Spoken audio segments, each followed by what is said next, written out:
Please be seated.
Ladies and gentlemen, dear friends, good afternoon.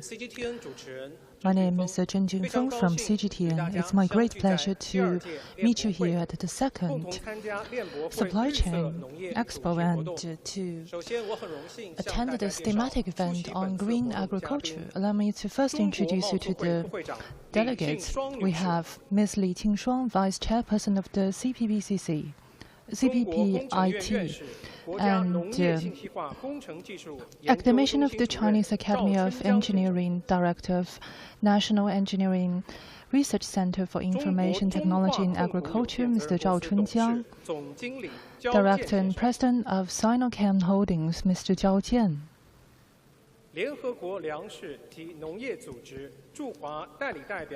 The Food and Agriculture Organization of the United Nations representative in China, Mr. Vinod Ahuja, President of the National Chamber of Commerce of Democratic Congo, Mr. Olanji Paul David, Chairman of the Bilateral Committee Mexico-China of the Mexican Business Council for Foreign Trade, Investment and Technology, Mr. Rafael Valdez Mingran.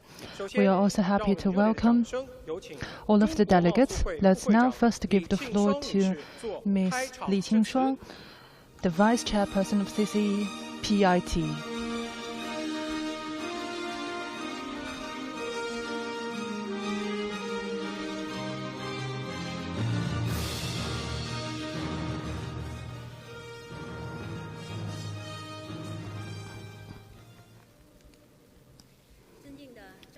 Distinguished academician Zhao Chunjiang and Manager Zhao Jian, delegate from the international organization and the business sector, I am delighted to gather with you at the second China International Supply Chain Expo and to meet you here in Beijing and under the theme of green agriculture. First of all, on behalf of the CCPIT, I would like to extend a warm welcome to all the guests and my sincere thanks to friends from all walks of life who supported our trade promotion course. Currently, the world is undergoing unprecedented changes, and the world economy is facing headwind. President Xi pointed out that industrial chain supply chain is an important guarantee for promoting the development of the world economy. And he repeatedly stressed that China will deepen international cooperation in the industrial chain supply chain with practical actions. In the previous day's afternoon and yesterday morning, Premier Li Qiang and Vice Chairman Han Zheng respectively held a discussion with representatives and made keynote speeches, reaffirming China's determination to promote a high-level opening up and sending a strong voice of the times to firmly promote international cooperation in supply chain and industrial chain to build an open world economy. Green is the foundation of high-quality agriculture development. At the moment, we face extreme weather and geopolitical conflict and imbalanced development. The supply and the demand of agricultural products and trade are under pressure. Promoting sustainable agriculture development and strengthening international cooperation is widely recognized and the correct choice among countries. In recent years, China has persisted in transforming its agriculture development mode. and accelerated our action in arable land protection and water conservation. We have made great progress in green agriculture. In the meantime, China vigorously integrates in the internationalization of agriculture and promote international cooperation, help developing countries in green transformation, and share the market of China with the world has become an important impetus of the global development. This year, we have set up a agriculture chain exhibition area showcasing the full product chain. Ili and Kafka, Cargill and CP all presented their exhibition of new products and debut of their new technologies. We welcome you to visit their booth and share experiences. Today, under the theme of leveraging agriculture's green factor and to raise its golden value in development, we hope that we could leverage this opportunity to boost cooperation in green agriculture development. Later, we will release a joint initiative to address the challenges of global climate change and gather industry consensus to bring our wisdom to improve the well-being of people. We also hope that companies will play a leading role to deepen cooperation in green agriculture, bring benefit and green experiences to consumers while developing their own business. Ladies and gentlemen, friends, as the largest international trade promoter, CCPIT is committed to promote international cooperation in the green economy. We led the establishment of sustainable market initiative and integrate in the rule-making and standard-making of green economy and held a series of economic and trade activities to promote green exchanges and agricultural cooperation. Going forward, we will fully leverage the function of connecting government and enterprises so that we could expand our friend circle, deepen green and agricultural cooperation, provide all rounds of services so that we could promote high-level agriculture development and build a more resilient supply chain and value chain and agriculture chain. Finally, I wish this event a complete success. Wish you success and best regards. Thank you. Now, I would like to give the floor to representative at an interim in China of the FAO.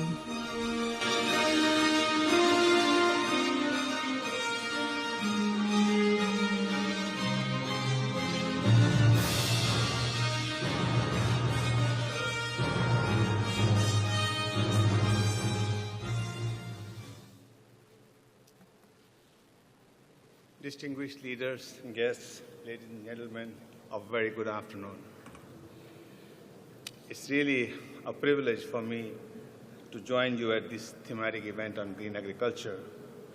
And on behalf of the Food and Agriculture Organization of the United Nations, and also on my personal behalf, I would like to extend really the deepest gratitude to the organizers, the CCPIT, and also the China Chamber of International Commerce, CCIOC, for this very kind invitation. Now, as a specialized agency of the United Nations, FAO works with over 195 members in 130 countries to achieve global food security. And our mission really is to ensure that all people have access to sufficient, safe, and nutritious food at all times. However, we face significant challenges in achieving this mission. According to our latest statistics, at the midpoint of the 2030 Agenda for Sustainable Development, the progress on food and agriculture-related goals has stalled, or in some cases even reversed.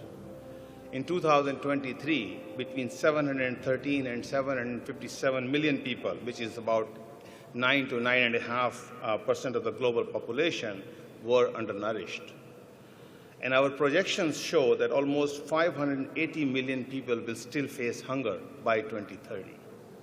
These figures really underline the immense challenges that we have when we talk about achieving the SDG 2, the Sustainable Development Goal on Zero Hunger. Now, these challenges are very daunting. These are because of the long-term pressures that we face, like natural resource degradation, biodiversity loss, population growth, urbanization, and changing consumption patterns. All these factors put huge pressure on agri-food systems, and these are further compounded by shocks such as extreme weather events, geopolitical conflicts, trade disruptions, and supply chain constraints. So, we say that we really urgently need more systemic changes in global agri-food systems, which means that we need to adopt pathways that are more efficient, more inclusive, more resilient, and more sustainable.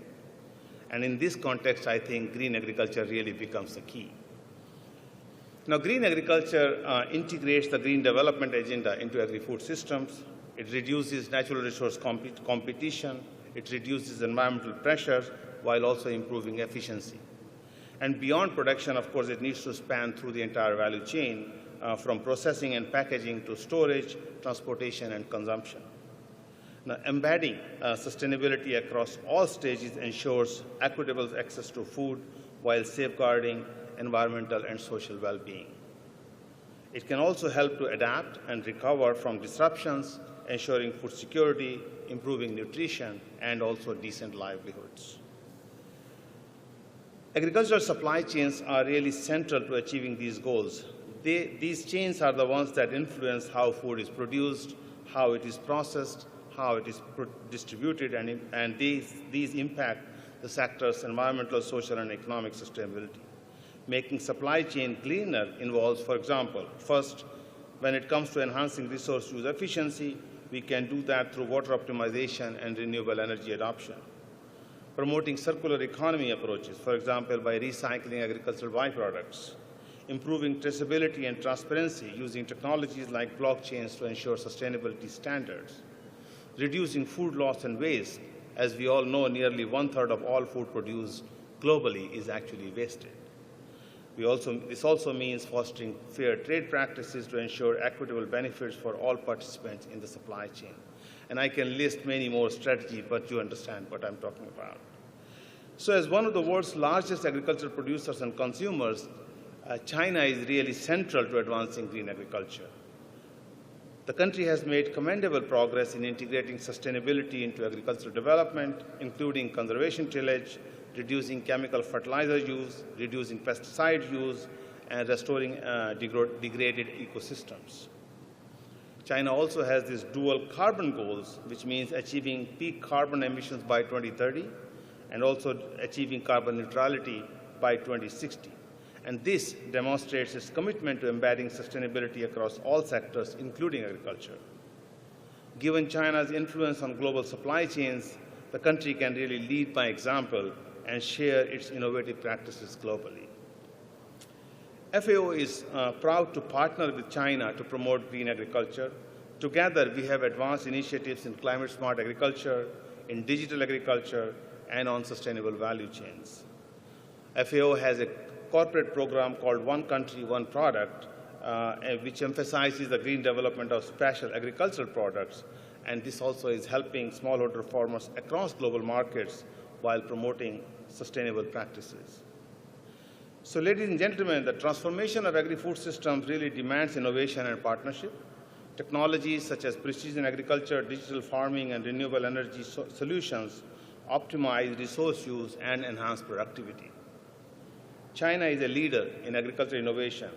China has been pioneering intelligent farming techniques, green technologies, and data-driven solutions. These advancements, shared through South-South and triangular cooperation, can benefit other developing countries facing similar challenges. And equally critical is fostering partnerships. We at FAO emphasize collaboration across governments, the private sector, research institutions, and the civil society. And we emphasize this to really co-create solutions.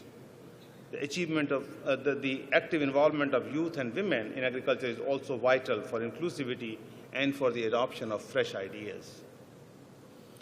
Green agriculture aligns with FAO's strategic framework, which focuses on achieving the four betters: better production, better nutrition, better environment, and a better life, leaving no one behind.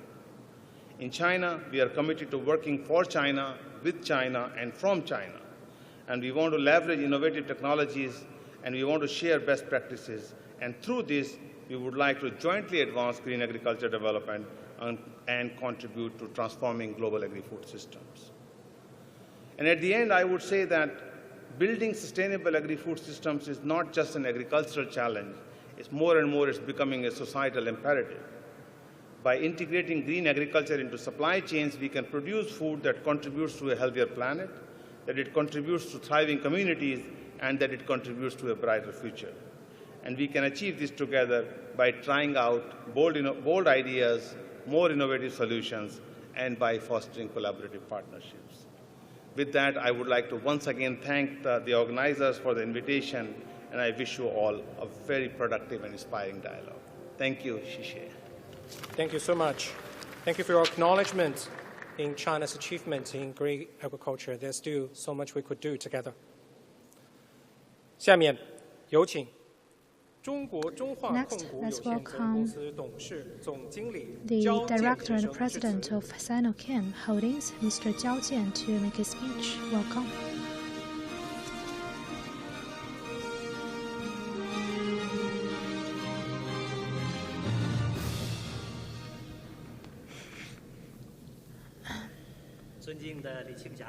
Distinguished Chairperson Li, Academician Zhao, dear guests, friends, ladies and gentlemen, it's my great honor to gather with you in Beijing this beautiful early winter season. Actually, last night we had our first snow this year to attend the second CISCE. Against the background of a deep integration of the world economy, accelerating the green transformation of global agriculture has become the trend of the world and of the times. For 2 consecutive years, the CISCE set up a green agricultural exhibition area, which has become the focus of attention.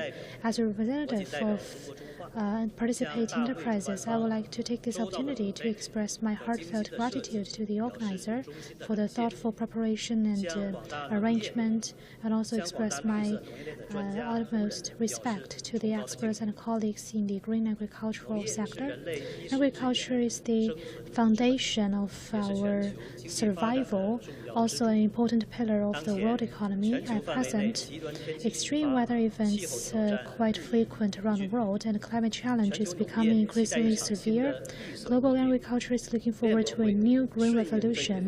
CISCE, adapting to this trend from farm to table, has demonstrated to the world the different links of the chain, the new technologies, new products, and new services along the supply chain to promote the transformation of global agriculture to green sustainable development and become a banner of global agricultural green development.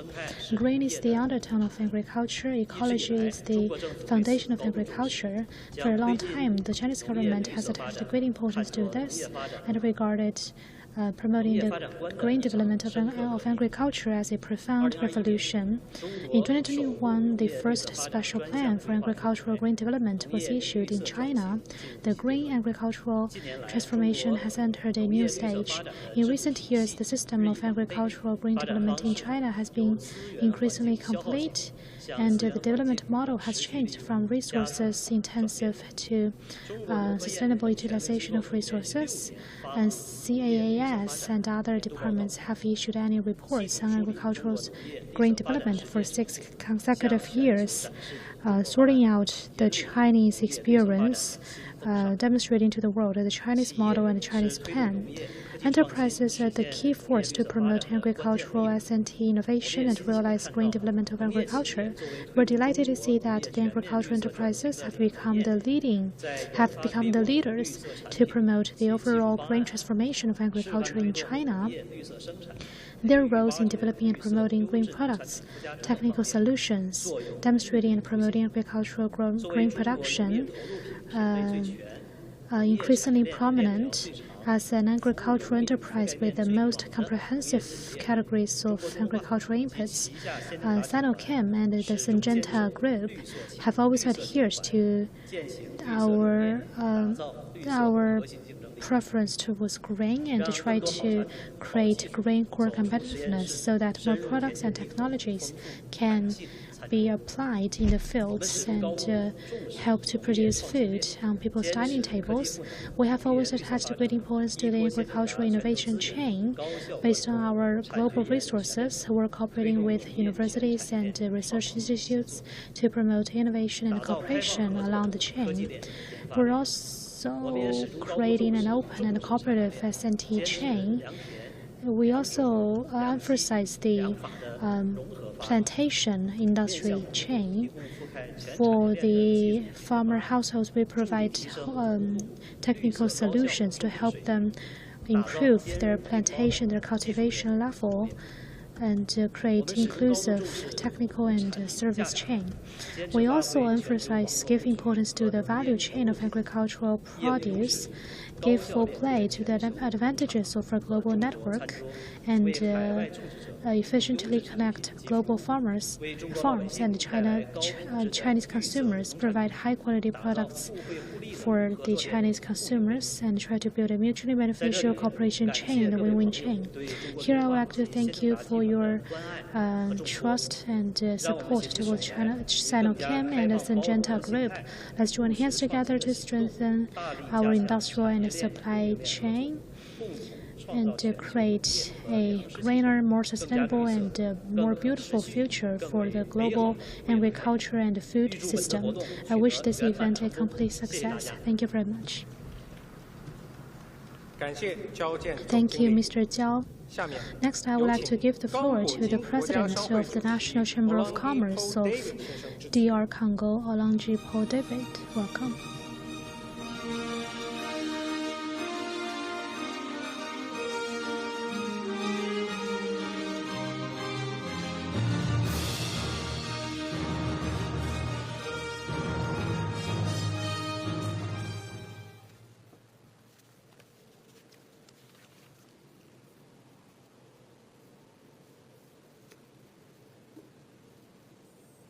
Today, in the beautiful setting of the China International Exhibition Center, that the Council for the Promoting of International Trade, offers us to express ourselves a word-like first to all thanks the Chinese President and the Congolese President, the Félix Antoine Tshisekedi Chilombo, my President, for the determination to consolidate the pragmatic cooperation with Africa in general and with the DRC Congo in particular.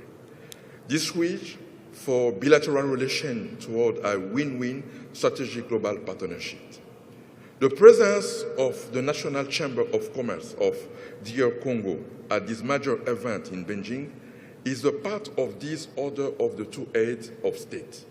This hour during FOCAC 2024, we accept with hesitation the invitation of the President of CCPIT, Mr. Ren Ogbin, and the Vice President Mali for the CSCs to participate in the second International Supply Chain Exhibition in China.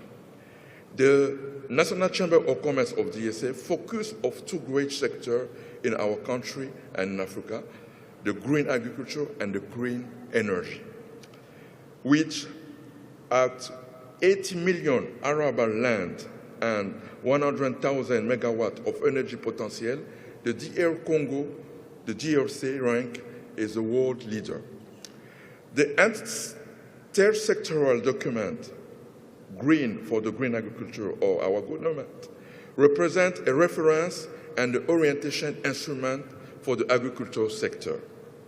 The overall objective of this new agriculture policy, driven by our President of Félix Antoine Tshisekedi, is to contribute to the growth of the national economy and the sensitivity ensure the sovereignty and the food and nutritional security of the population, to increase the income of rural, urban, and the peri-urban population, to maintain the agro-ecological condition of agricultural production and to adapt the agriculture to the climate change with preserving forest and peatland area. We are in Beijing for tourism to present our product from green agriculture from DR Congo, to raise awareness among Chinese and international investors to make Africa the greener of the 21st century, China being the first public and private investor in the DR Congo, in the mining and in the infrastructure sector. It is more 10 times that it all invests in the green agriculture. China is a great agricultural power that had power in Africa in the 70s and 80s. And we believe that this is the second international supply chain exhibition in China. It will make agricultural investment in Africa its high priority. And finally, I would like to remind you that the creation of which in China and in all industrialized countries was founded on agriculture. China never forget its past. Is the country that was essentially agricultural and finish meals with a bowl of rice. It is a great proof that China will start from rice.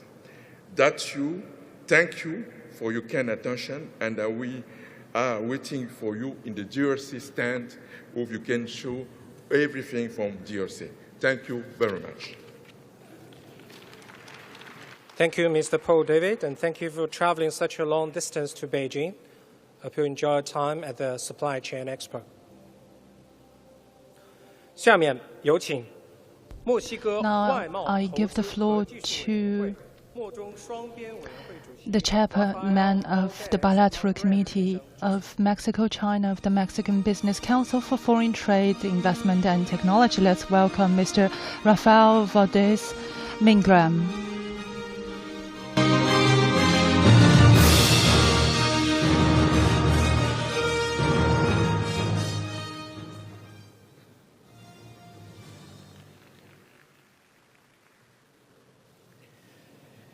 Ladies and gentlemen, distinguished guests, good afternoon, Xiao Hao. Thank you for inviting us to this important forum on the future of agriculture, as we discuss some of the most pressing challenges and opportunities related to waste management, carbonization, decarbonization, and the transformative role of biofuels and technology in shaping sustainable agriculture practices for today and for tomorrow. Agriculture has been a cornerstone of human civilization. It provides food, raw materials, and livelihoods that sustain millions around the globe. However, it is at a crossroad. The way we manage resources and interact with our environment must evolve to meet the challenges of climate change, population growth, and increasing pressure on natural resources. Let's begin with waste management. Every year, billions of tons of agricultural waste are produced, from crop resides and animal manure to food processing byproducts. Much of this waste ends up in landfills or is left to decompose in waste that release harmful greenhouse gases. This is not only impacting climate change, but represents a missed opportunity to turn these into valuable resources. Effective waste management is essential for environmental sustainability and economic efficiency. By adopting increased waste management systems, such as composting, recycling, and upcycling, we can reduce the carbon footprint while improving soil health and reducing the need for synthetic fertilizers. This brings us to the concept of carbonization and decarbonization. Carbonization refers to the process of converting organic waste into products such as biochar, a stable form of carbon that can be used to improve soil fertility. On the other hand, decarbonization refers to the transition from fossil fuels based on fossil fuel systems to low carbon or carbon neutral systems. One of the most exciting and practical solutions is the use of biofuels. to power machinery, vehicles, and even buildings, reducing reliance on conventional energy sources. The benefits of this extend beyond energy production. They also provide farmers with an additional revenue stream by turning waste into resources, such as bioethanol or biodiesel that can be used locally or sold to the energy market. The role of technology, it is critical. It is revolutionizing agriculture, providing new tools to monitor and manage everything from soil health to water usage and greenhouse gas emissions. Precision agriculture uses data analytics, satellite imagery, and sensor technology to optimize resource, reduce waste, and improve yields. Using artificial intelligence and machine learning can predict or help farmers to predict weather patterns and improve efficiency.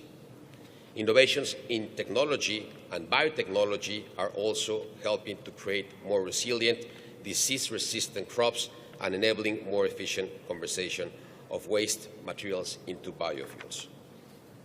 As we move forward, the future of agriculture relies on a more sustainable and integrated approach. The challenges we face on climate change, food security, and resource depletion are complex and interconnected, but also are the solutions. We must embrace a holistic view of agriculture that integrates a unified strategy. Collaboration is key. Governments, industries, research institutions must work together to create policies, systems, and technologies that support sustainable agriculture. Startups and established business needs to invest in research and development to drive innovation. In conclusion, the role of agriculture in addressing climate change and building a sustainable future has never been more critical. By improving waste management, embracing carbonization and decarbonization strategies, and harnessing the potential of biofuels, we can create an agriculture system that not only feeds the world, but also helps protect it.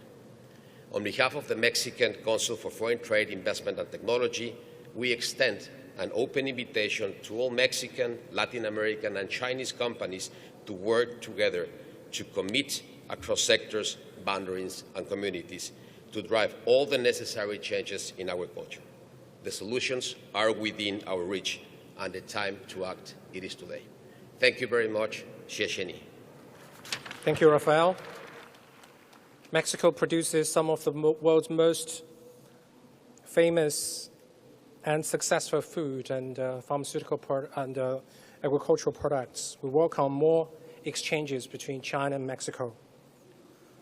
Ladies and gentlemen, let's move on to thematic discussion. Now I give the floor to the academician of the CAE and the Director of National Agricultural Information Engineering Technology Research Center. Let's welcome Mr. Zhao Chunjiang.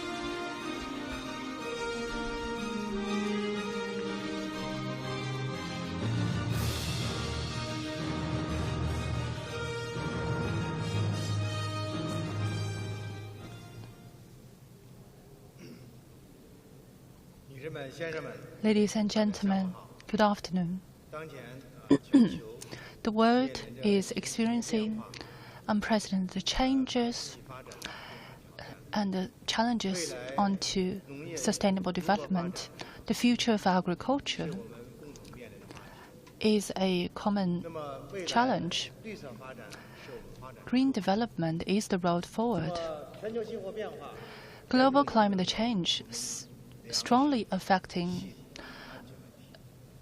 food security and the production of agriculture. According to historic statistics, from 2011 to 2020, the temperature has raised 1.09 degrees comparing to pre-industrial level.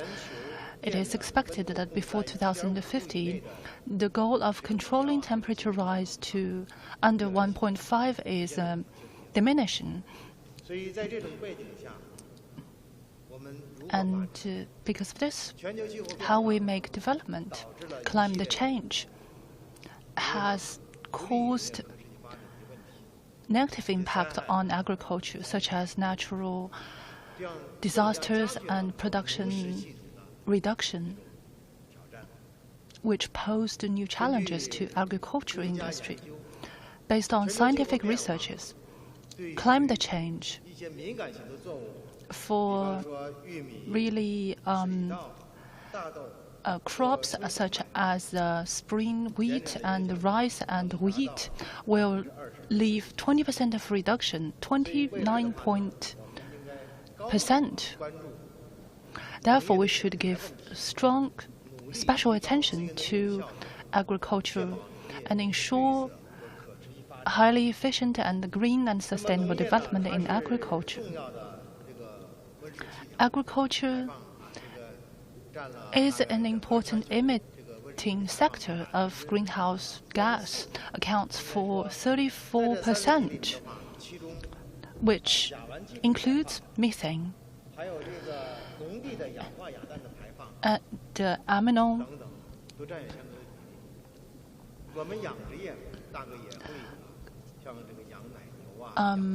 Husbandry, like cows, also lead to methane emission. This is a pie chart of all cultivation system, rice and rice paddies, because it's covered in water.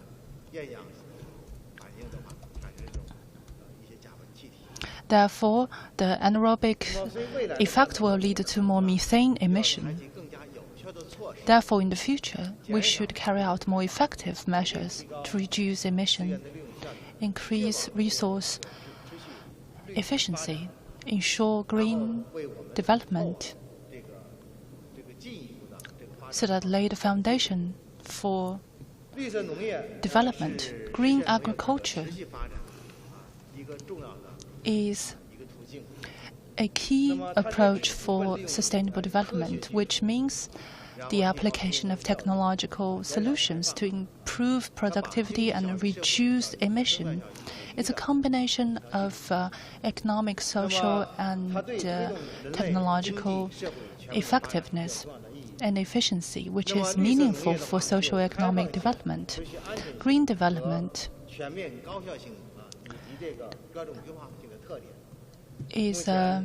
has its own characteristics. Therefore, we see well-established standards in the developed countries. China is follow suit, especially when it comes to investment, efficiency, and emission reduction-related technologies. According to China's Agricultural Green Development Report, which was released at the end of 2023, it is fair to say, in the recent years, China has made great achievement into green agriculture. The green indicators are rising, and use of the efficiency of pesticide has been increased, and we made a great contribution to the emission reduction. FAO believes that science and technology and innovation are conducive to speeding up the transition of agriculture and food system. Therefore, in the future, we should leverage technology to boost green agriculture development. There are 6 technologies. First is biotech for agriculture and digital technology and renewable energy in rural areas, and irrigation system and food processing system. Application of these technologies provide technological guarantee for green development. Globally, we should reduce emission from plantation industry and husbandry, and emission in agricultural machinery. The cultivation of rice, we need to optimize the irrigation and fertilizer use to reduce carbon emission. we see that we have more and more new patterns of fertilizer application, especially with the support of digital technology. We have this precision agriculture, smart agriculture, which greatly improved the utilization rate of fertilizers. And we see more and more new models and new patterns of fertilizer application. For example, for rice, for wheat and corn, we can do aerial fertilizer application or layered application, so that the phosphorus fertilizer can go deeper, not the nitrogen fertilizer. For straw, we can also make comprehensive use. The straw utilization, the one use of it is to use it as a feed, and second is to return it to the agricultural land. And the energy conservation and of agricultural machinery and instruments is also quite important. Now, many countries, including China, is developing grain agricultural machinery like grain tractor. And by improving the carbon sink or carbon sequestration in agricultural land, and also by monitoring the dynamic changes of fertilizer in land, we hope to further control emission with the use of IoT. Future trends. First, we see that all countries are going towards the direction of green agriculture. They attach more importance to resources conservation, environmental friendliness, ecological conservation, and improvement of the produce quality. We also need to rely on technology to develop green agriculture, including biotechnology and other technologies. In the future, we need to mainly consider the following areas. First, grain plantation, emission reduction, and carbon sequestration, especially smart farming. We think that will be a very important area for development. It can make full use of resources. Second, grain farming, animal farming. We need to improve the utilization rate of animal feed and comprehensively utilize the feces of the animals so as to reduce impact on the environment. Now, different countries attach equal importance to cultivation and farming. They turn the animal feces into manure for plants. It's an important resources recycling model. China is also exploring, is making exploration. In addition, we also need to reduce the emission of agricultural machinery. For example, now electric tractor is developing fast in China. We also have hybrid tractor in China. In the future, we think they will play an important role in reducing emission from agricultural machinery. For the utilization of renewable energy in the rural area to reduce emission. For example, the use of solar or PV. We also need to develop the on-land greenhouse and marine farm and make use of biomass to reduce the reliance and consumption of fossil fuels. 5, we need to develop smart logistics of agricultural products to save energy and reduce emission.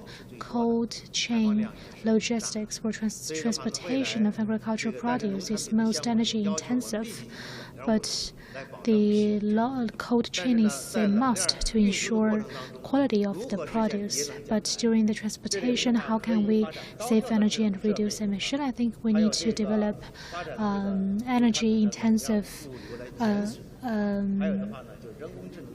cold chain vehicle and also use AI to optimize the transportation route, shorten the distance, so as to optimize the distribution of the produce. So in summary, in the future, we will take more comprehensive measures so that the agricultural production can be more effective, more inclusive, and more resilient, so as to realize green and low-carbon development of agriculture. Thank you very much. Thank you, Academician Zhao, for your wonderful speech. Next, we will release the initiative. This initiative is led by Cargill, COFCO, and many well-known enterprises such as Sinochem, Syngenta, McDonald's, Yara, and Fonterra. Let's welcome the Vice President of Cargill China, Ms. Liu Chang, to interpret this important initiative for us. Welcome.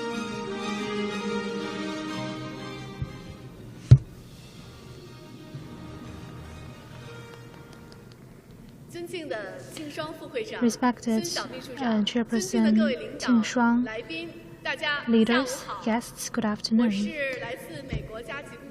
I'm Liu Chang from Cargill. It's my great honor to report to you briefly the joint response to the challenges of global climate change by food enterprises from home and abroad. As a representative of the initiators, we know that agriculture is an important cornerstone of food security. Renewable agriculture is important for addressing climate change. Right now, the global climate action has entered a critical stage. Agriculture is the most sensitive field towards climate change and also an important source of greenhouse gases. With the worsening of the climate consequences, agricultural production will be first impacted. So under this background, our sector shoulders great responsibility to address climate change. In order to respond to the call, CCPIT, CCYC, and the other stakeholders supported the organization of the second CICE and Cargill, together with other supply chain enterprises, to jointly issue the initiative to jointly respond to the challenges of global climate change. So there are 5 areas of this initiative. First, we need to strengthen international exchange and cooperation to facilitate mutual knowledge exchange, the information dissemination, and mutually beneficial outcomes. Second, reduce the greenhouse gas emissions throughout the whole agri-food industry chain. 3, advocate the utilization of renewable energy sources and promote the green and low-carbon transition of agri-food sectors. 4, explore agricultural ESG management methodologies to ensure food security, food safety, nutrition, and health. 5, promote the green and low-carbon concepts and relevant practices among the important stakeholders so that the whole society can have a better understanding towards agri-food sector. We are always dedicated to nurturing the world in a sustainable way. Initiating and participating in this joint initiative is because we are very passionate towards innovation and sustainable development, also attach great importance to to supply chain management, also quite confident in the Chinese market. Ladies and gentlemen, friends, we still have a long way to go. We shoulder the responsibility of common actions, so we call on more enterprises and organizations to join this initiative and look forward to cooperating with more partners along the along the industrial chain and contribute to realizing the goal of sustainable development. Thank you, Ms. Liu Chang, for your interpretation. Next,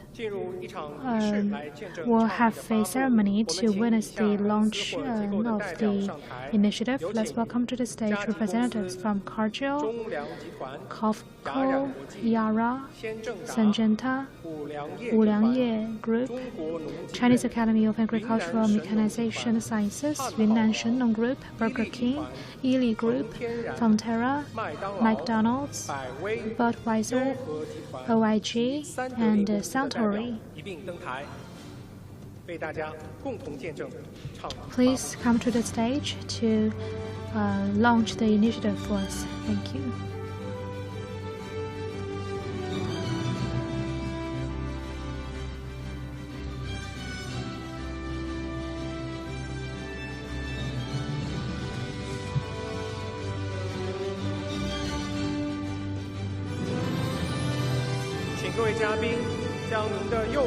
Please put your right hand on the screen, on the footprints accordingly.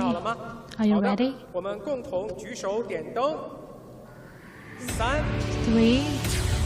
2, 1, launch. Thank you.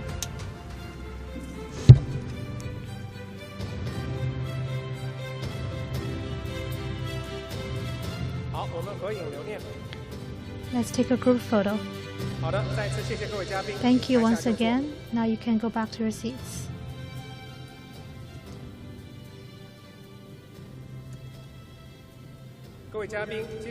Distinguished guests, next we'll have a panel discussion. Let's welcome the moderator for this session, CEO and Executive Director of BGI Group, Mr. Ying Ye. This morning, Mr. Ying Ye live-streamed our session, walked us through the 6 chains and 1 production zone at the exhibition. Mr. Ying, please come to the stage.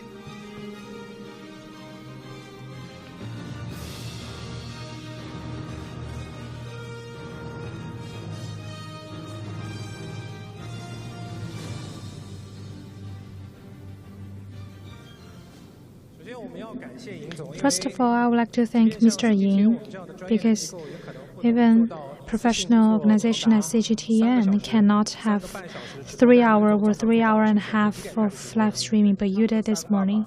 Yes, 3 hour and a half from 9:30. 3.5 hours. I introduced more than 40 organizations. So you introduced your own organization and other organizations from your perspective. Yes, I think this is a very precious opportunity. So I would like to take advantage of this opportunity to show to our world audience our outstanding enterprises. We know that you're a genetic expert, also a celebrity, internet celebrity or influencer. And today we're mainly talking about genetic agriculture and its impact on green and sustainable agriculture. So from your work experience, what kind of influence do you think it has? Because we think agriculture is a biotechnology, so everything is determined by genes. The clearer you are about the genes, you will have a high possibility of controlling agriculture production.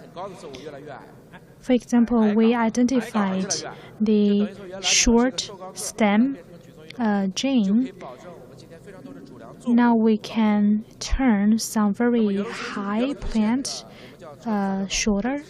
Also, the hybrid rice of Dr. Yuan Nongping was also based on the genetic technology. So he worked on the genome sequencing of the rice. Now, with the help of AI, we can from the breeding to the all industrial chain of agriculture, we can empower the study and research. Speaking of agriculture technology, in the past we talk about seedling, machinery, sowing, and harvesting, etc. Whenever we talk about agriculture technology, these are some common technologies. And we always use pictures of such technologies when we're talking about this news. But for you, one of the important technology in modern agriculture is gene technology, isn't it? We should change our mentality. Agriculture is not just a primary industry. That's one philosophy we should change in our mind. We believe agriculture is primary industry. That means you work in the field and under the sun for days and years. But seedling or husbandry or plantation is primary industry. But how about technology, information technology? And behind agriculture, there is cultural industry.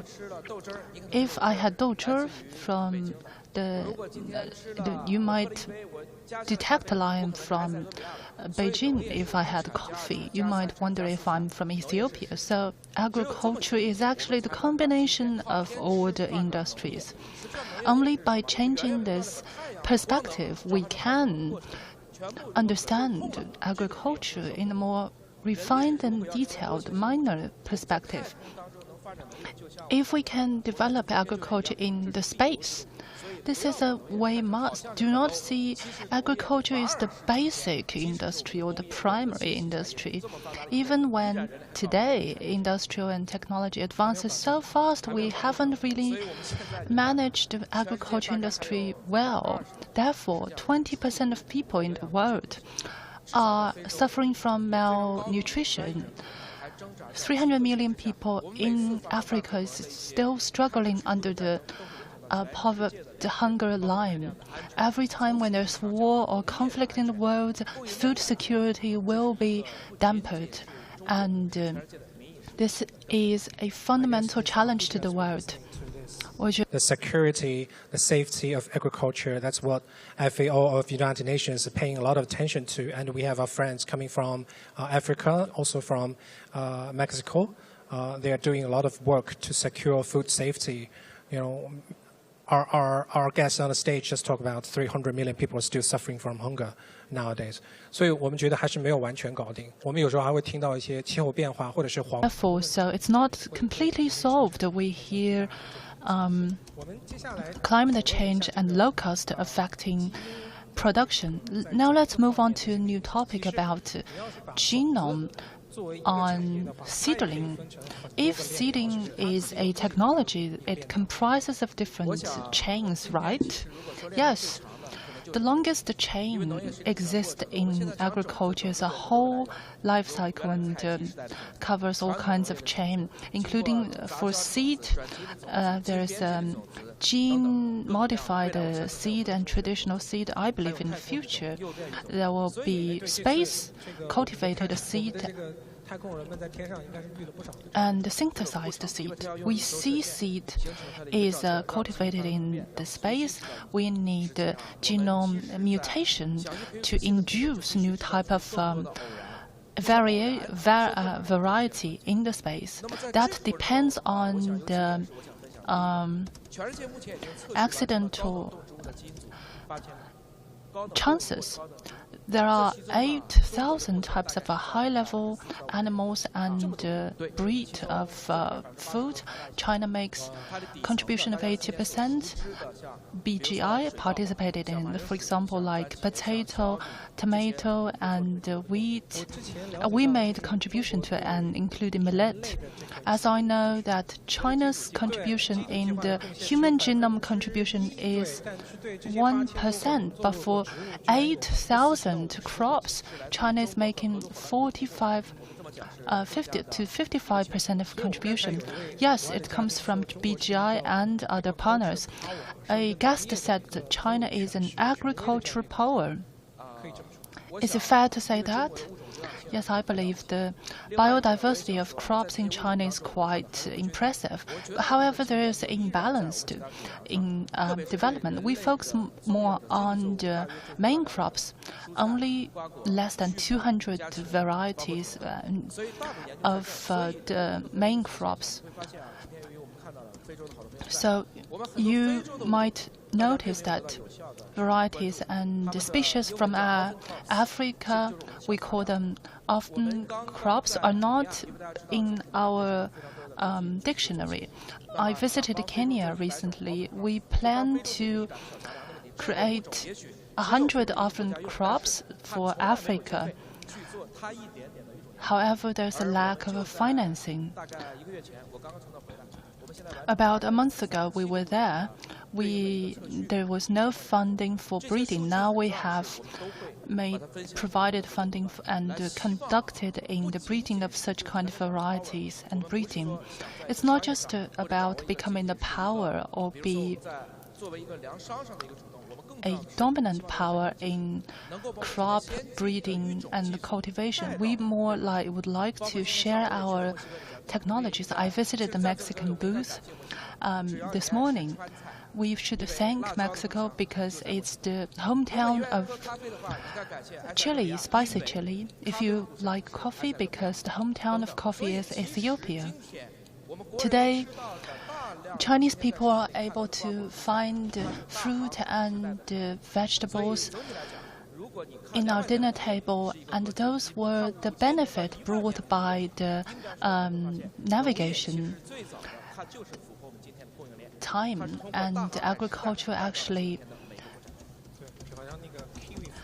were brought to our dinner table in the age of discovery, such as kiwi fruit. Yes, indeed. Let's go back to seed. Seed is very important for agriculture. Speakers coming up to the stage are all focusing on seed. They have business across the world, and through trade they bring seed to China. I visited seeding plantations in Hainan. So you visited Africa. Do you think China is advanced in breeding? Yes, we are quite advanced in rice. But for when it comes to tomato, potato, and fruit and vegetables, the U.S. is quite advanced. Syngenta is very advanced seeding company. They have been making contribution to the quality improvement of food safety and food security in the world. Take rice as an example. The genome of rice in 2000, there is a publication with the photo of a honey paddy terrace, and that variety is 9311. There are 4,000 sectors. There are 4,000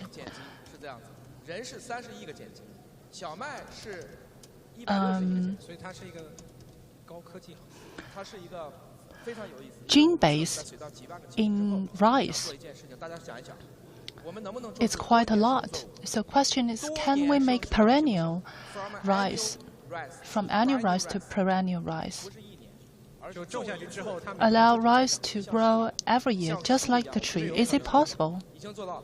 We have made it. As you know, rice belongs to poaceae, just like wheat and bamboo. When you see one single bamboo, their stems underground in the soil are connected with our genotechnologies. We should thank Professor Yuan Longping and the professor from Yunnan University. We have been harvesting such kind of new breed of rice in Xishuangbanna in Yunnan for 9 consecutive years. But we should thank our friends in Africa because that's the source of the rice. The lowest yield was quite a lot in the east side of Africa, in Burundi, Uganda, and Malawi. Madagascar, Ethiopia, Kenya, we have started sowing such kind of a new breed, new hybrid breed. People don't like to just spend their time in the field. We want to improve the yield through new breeding technology so that we could turn the breed to perennial. We are working with Sichuan Agricultural University to cultivate perennial corn or maize for animal feed. So in this way, we could help to solve the problem of a limited source of animal feed, especially when the natural environment is not ideal. In Daliangshan, in China's southwest area, we could use such kind of a new breed maize to feed pigs. So if such kind of new products can be produced, we will make contribution to food security. Turn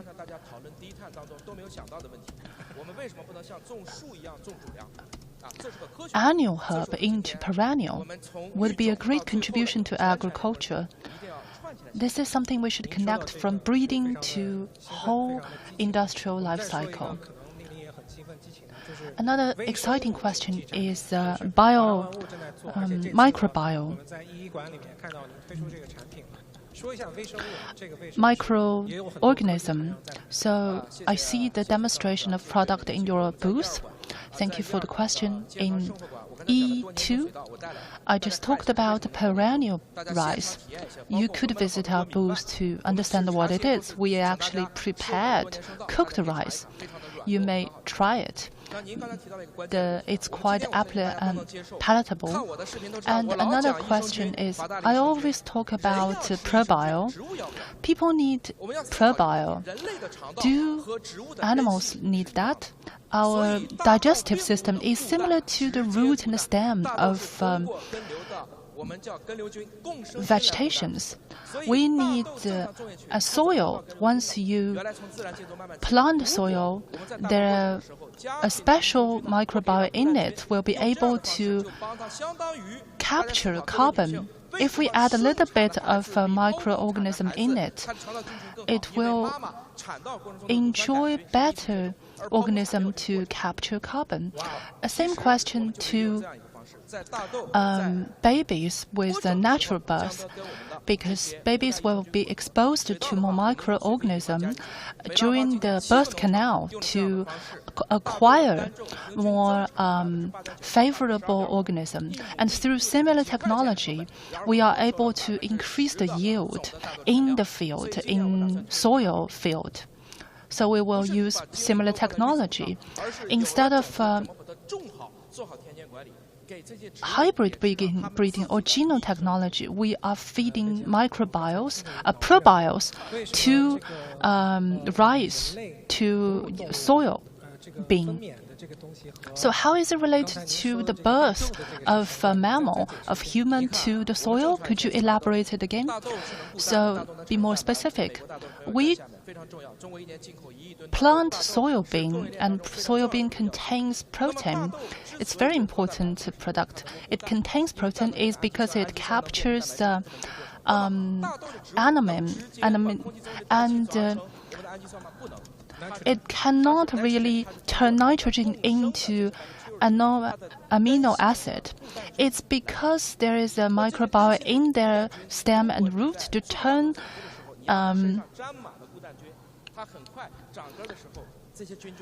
nitrogen into protein. That is like adding such kind of a microbiome into their root. Same like a baby when it comes through the birth canal, they will be exposed to such kind of probiotics during the process, so they are more healthy. There's the symbiosis between human and plants.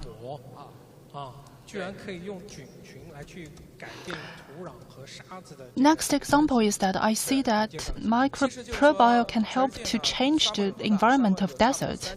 Yes, desert covers 3,000 square kilometers, about 4 times of China. How can we turn desert governance more simple?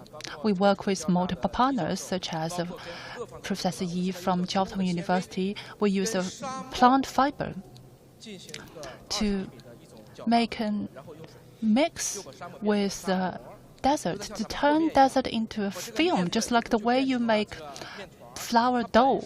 You turn flour into dough. You regain oxidation ability of the desert. So this is how we gradually guide water into the underground of desert. Now we're doing this in Xinjiang. We have renovated 7,300 mu of desert. Now they have been turned into oases. And so we do this irrigation in circles. You can see these giant circles in desert. It's like the eyes of circle, very clear. We have to think if soil degradation will cause will turn land into desert. It's like how we get bored, and what we do is to help them implant the hair. And in Xinjiang, in the 8 deserts we have many deserts in China. It's not that they don't have water. They don't have on surface water, but they have superficial level underground water.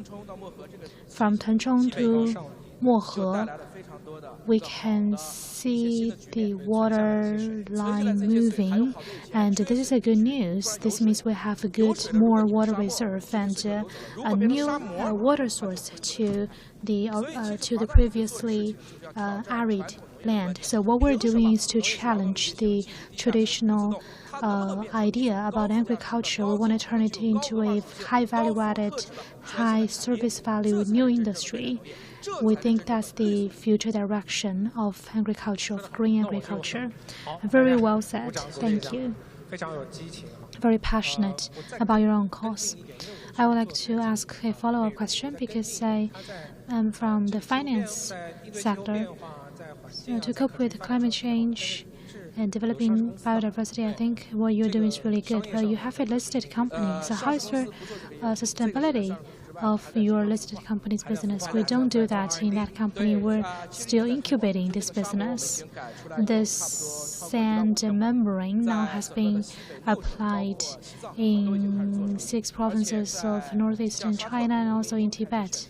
Also in Saudi Arabia, we are choosing the pilot area because terrace rice field. Many of such rice paddies cannot survive because the agricultural machinery cannot go up the terrace. And now we've turned those land into trees because we think it can not only help them solve the food security issue, but also help recover the lush mountain, green mountain. Thank you. Can you share with us your social accounts? Your social. Yes, I have accounts on almost all the social networking platforms, and I also welcome all of you to visit our booth to see and to believe. Thank you very much. It's thank you. My great honor to talk to you today. Dear friends, after hearing the passionate remarks of Mr. Ying, we'll then go into the next session. Let's welcome to the stage leaders from several multinational companies. Ms. Hijani Souza, VP of Yara, and President of Cargill China, Guan Huili, Syngenta China, Chief Sustainable Development Officer Jiang Yekui, from Fonterra China, Ms. Huang Hong, from McDonald's China, Ms. Gu Lei, and from Budweiser China, Ms. Zhu Jiangliu, and the Chief Information Officer of OIG, Mr. Ding Jun. Welcome.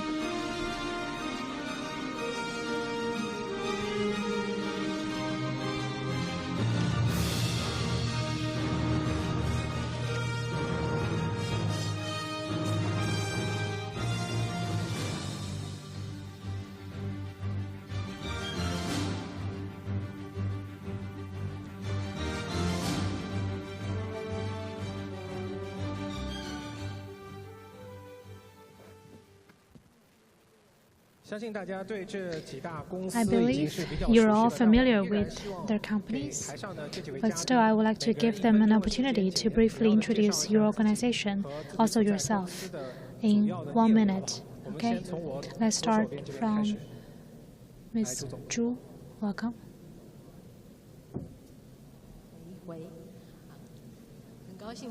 It's my great pleasure to attend this forum and communicate with colleagues from other multinational companies. I'm Zhu Jiangliu from Budweiser.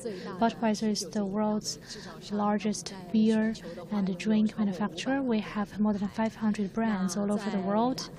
In Asia Pacific, our Asia Pacific business started in we were listed in Hong Kong back in 2019. Still the top 10 IPO projects in the history of Hong Kong Exchange. In 1984, by providing technology transfer to Zhujiang Beer, we entered the Chinese market, and this year marks the 40th anniversary of our operation in China. In the past 40 years, we have 30 beer factories in China, and we operate more than 50 brands. In addition to Budweiser, we also have other brands like Kelowna, Fujia, and other local brands like Harbin beer, Xuejing beer. These are all your brands? Yes, wholly owned sub-brands. Some domestic brands, local brands, some are foreign brands. Yes, because speaking of Budweiser, you only think of the Budweiser brand, but actually we have many more sub-brands. In China, most of the brands that the Chinese consumer know have already been localized. Yes, beer production, we know that the material is very natural and very simple, like yeast, water, and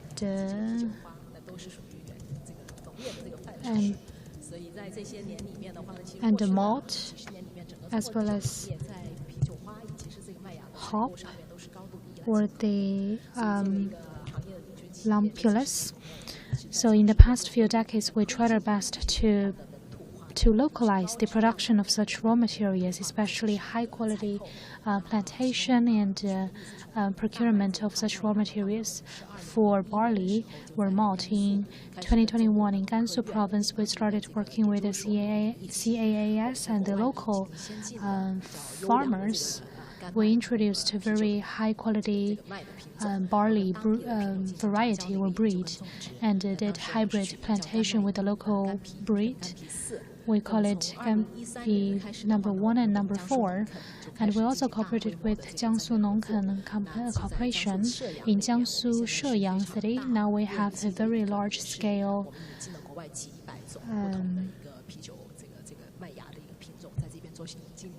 barley plantation with different varieties. Now we have made lots of progress and breakthrough. Actually, I want to ask you more questions because I really love beer, but I cannot ask you too many questions for now. Okay, now let's move on to Ms. Huang from Fonterra, the largest company in New Zealand. Good afternoon, everyone. I'm Fang Hong, in charge of the operational management of the Greater China area of Fonterra, including production, supply chain management, and procurement, and etc. Today is my great pleasure to gather with you here to share with our opinion of sustainability in supply chain. Fonterra is a dairy company in New Zealand. It's a co-op, founded by tens of thousands of farmers. Fang, the name Fang means source, terra means land or soil. So if you put them together, you can see from our name that it means that our company is based on the land to develop our business in a sustainable way. Fonterra has quite a unique grass grazing model. We use the most safe and most nutritious and high-quality products from New Zealand to consumers all over the world. In China, Fonterra is China is one of the most important markets to us. We have been operating here in more than 50 years. We have our own brand, and we do catering business and provide raw materials. We also hope to cooperate with local partners here in China on this CISE platform. Okay, next speaker is from Cargill, a very big agri-food company.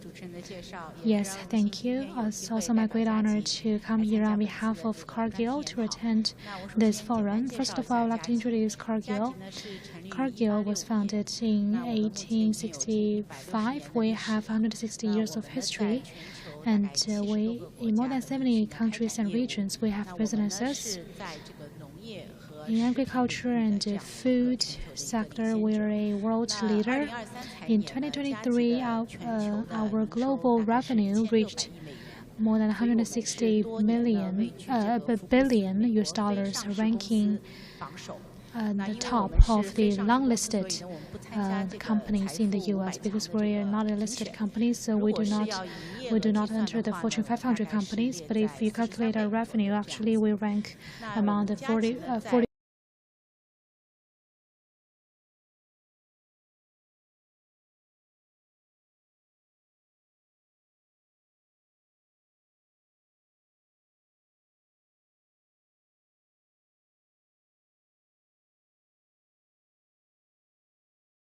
So you'll see the ingredients as well as finance and industrial products and services.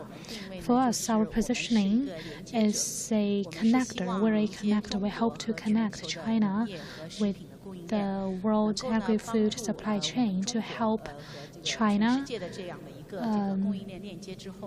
and by connecting. We hope to provide more healthy and more nutritious food to the Chinese consumers. Now we see that the Chinese consumers have more and more demand for such food. Chinese English, yes, of course.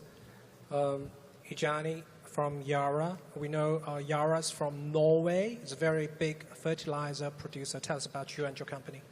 Yes, thank you very much. It is my pleasure to be here. My first time in China, so my Chinese is not so good. First time in China? I promise Did you next fly? time.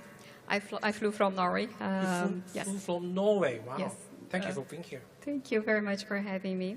My name is Rejane Souza. I am an agronomist. I always like to start by stating that because that is just to say that our company was born out of innovation to support farmers to produce better in a sustainable way. And that happened 124 years ago. So we are, as you said, a leading crop nutrition company, born in Norway, but we are a multinational company operating in more than 60 countries. And the main objective of the company is to be very much connected to the farmers, making sure that the solutions we create are going to be helping farmers to succeed. And we have recently reviewed our ambition, and our corporate ambition is growing a nature-positive food future, because we do believe that this is necessary. As we heard from the panelists earlier today, agriculture is part of one of the key challenges that we have, right?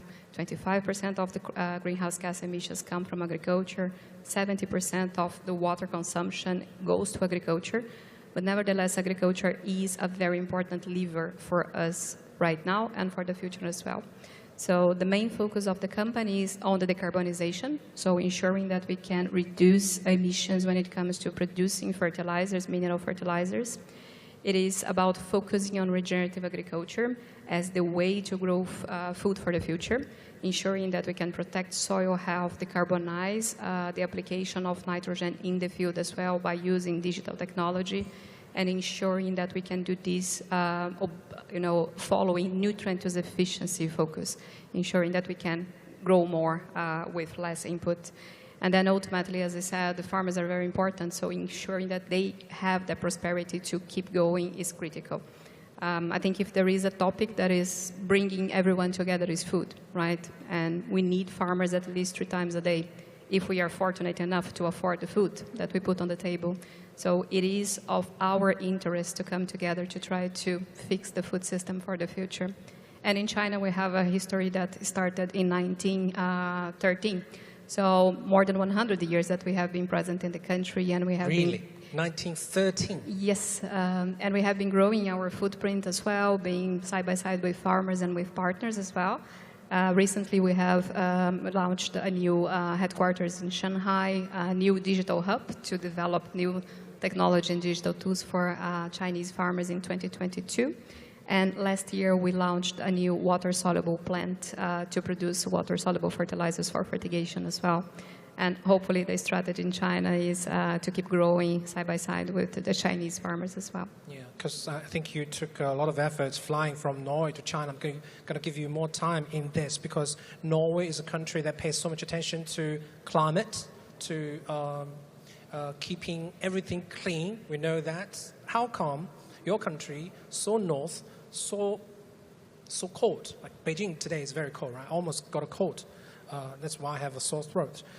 Your country is, Norway is small and cold, but why this country can make Yara such a company that leads in fertilizing? Is it because of notion or technology? It's because of innovation. Innovation. Right? Yes. I think that our company was born amidst the famine in Europe, right? When the world was facing a very difficult situation because of the lack of food. And then brilliant scientists and an entrepreneur, they came together and they had this idea. Okay, how could we actually produce mineral fertilizers to boost the productivity around the globe? And that was, the idea that was igniting the foundation of our company. And that has not changed. It is like that still. And as I said, when it comes to decarbonization, obviously the topic is very high on the agenda globally across the sectors. But for Yara, that is part of our DNA, is the way that we operate. Since 2015 to now, we have reduced 50% of the scope 1 and 2 emissions in our production. So that's 50%. 50%. And we have firm commitments to keep reducing and to be climate neutral by 2050. So we do everything that is in our power to reduce the emissions in our own operations, but this is not enough. We have to work side by side with farmers and with partners, because we understand, as I said, that agriculture can be part of the challenge when it comes to the emissions, but can be also a great lever to decarbonize for the future. Yeah, I should say your goals are very ambitious, sometimes even aggressive in terms of this progress. Thank you so much for your introduction. 好了，我们 Syngenta 来自先正达的江总。 Now I give the floor to Mr. Jiang from Syngenta. Your title is Chief Sustainability Officer, which is quite relevant to our topic. Well, it's my great pleasure to be here and meeting friends and partners at today's event. Syngenta, just give you a short introduction. We are the largest, one of the largest agro-technology company. We focus on crop and seed protection. Globally, we have bioproducts. We are in the leading position. Our seed is also in leading position. Apart from that, in China, we have two businesses. One is service and fertilizer. Tomorrow, we have a 25 million ton cooperation with Yara. From the agricultural perspective, we provide fertilizer and pesticide to our customers across the world. We evolve. So our role is not just simply in the upstream. We also explore the derivatives and products. Fertilizer and pesticide is not just a product sales. We provide an all-round solution to farmers. That's why we rolled out modern agriculture services to farmers in China. That's our positioning. We also explore products in China. For example, we cover 33 million more of land, and with quality products yielded on this land, we also help to boost the sales of these products. to engage in contract farming and provide more financial returns for farmers. In the meantime, Syngenta, we provide connection services. We provide agricultural services across the world, backed with Chinese market. We are able to help quality agricultural products to meet the need and the demand in China's market, so that we could ensure the supply chain more resilient and play our role in this course. We see ourselves as the partner with frontline farmers. We aim to help the farmers to get better technologies and products to face two challenges: food security and climate change. Thank you. Now to Ms. Gu from McDonald. Your English name is Adelaide, very special. No problem, I'll speak Chinese.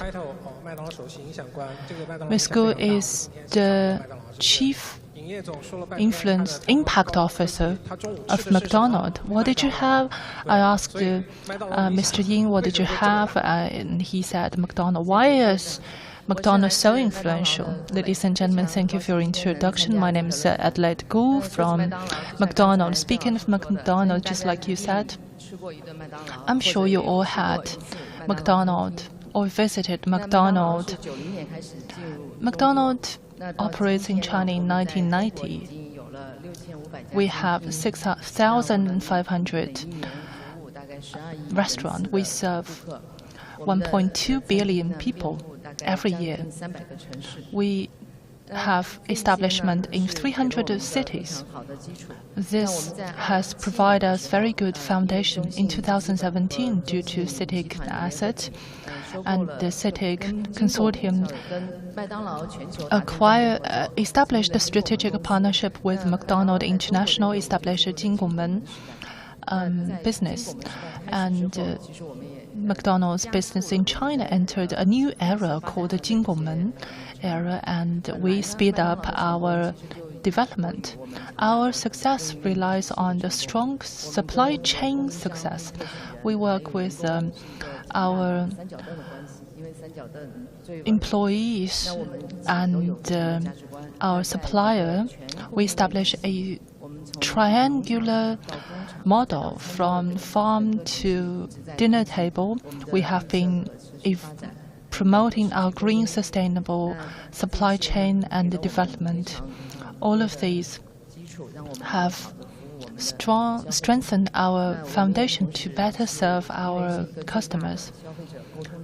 We are also a platform with customers. We have opportunities to communicate with our customers. We take this as an opportunity to share green and sustainable exchanges with our customers. Hope we could attract and influence our customers. Now, let's go to Mr. Ding from Optimize Integration Group. I'm sure we will have our products transported by Optimize Integration. I am from Optimize Integration. My name is Ding Chun. It's a great pleasure to be here on behalf representing our group. I think you might be not familiar with our company. We focus on B2B. We are based in Shenzhen, established in 2018. Since 2012, we focus on frozen animal protein import, including pig and chicken, cows and goat and sheep. Frozen product import. As of 2023, we have been in #1 in this sector. We made a value of 57 billion and top 500 in China. What we do is to help Chinese business and trader and processors, such kind of partners, to help them to select operation sites and products in overseas market, as well as customs clearance services and financing services, including processing, warehouse, logistic, a one-stop service. Our advantages lies in the decades of experience in supply chain. We are able to cover all kinds of food, meat, protein products. We have established cooperation with all provide suppliers engaging in meat protein. In China, in the domestic market, we have deployment in customs offices and the port. There are 300 of them in total. I look forward to deepen our conversation later. So my first question is to Ms. Guan. So for Gazhou, our sustainable strategy is related to climate and soil and water and people. In these areas, as we know, agriculture and food industry accounts for 30% of total greenhouse emission. We hope these areas will help to reduce carbon emission. For us, we set a goal. Take 2017 carbon emission as a baseline. We hope before 2050, greenhouse gas emission will be reduced by 10%, which is scope 1. Before 2030, for per metric ton emission will be reduced by 30%. Actually, in 2020, we have accomplished our goal beforehand. In 2020, we have reduced the carbon emission by 10.79%. But that's not the end. According to the latest data, as of now, in scope 1, we have reached a reduction of 15.8%. So that's the first area we focus on. After hearing academician Zhao, I noticed that there are measures in husbandry, which is actually aligned with what we do in our business. For example, we launched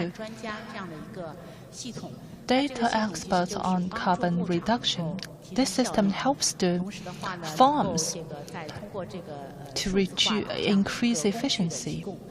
With digital technologies, they could increase efficiency and improve the animal nutrition and reduce methane emission. As we know, husbandry, especially when raising cows, the contribution of methane is quite high. In addition, we hope through partnership with other companies such as China Agriculture University, we have signed agreement. We hope to help to reduce carbon emission in husbandry.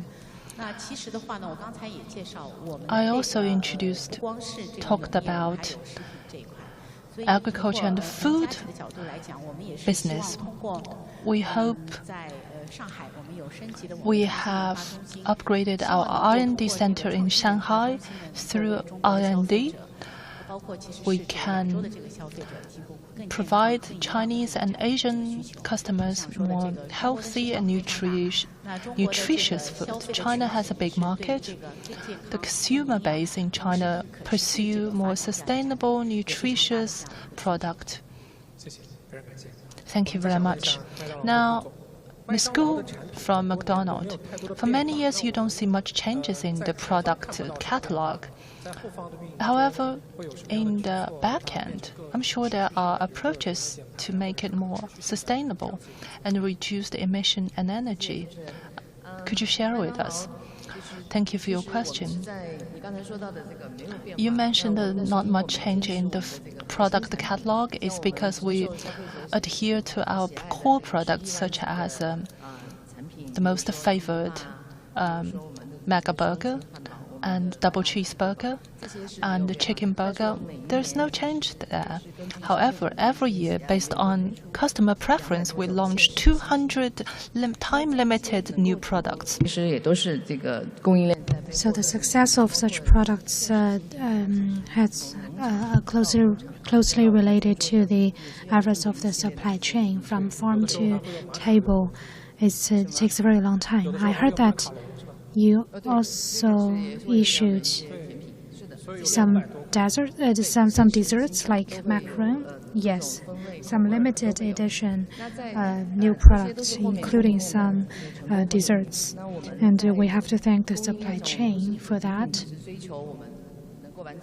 For our supply chain, we not only want to just offer new products, we also want to make our supply chain green.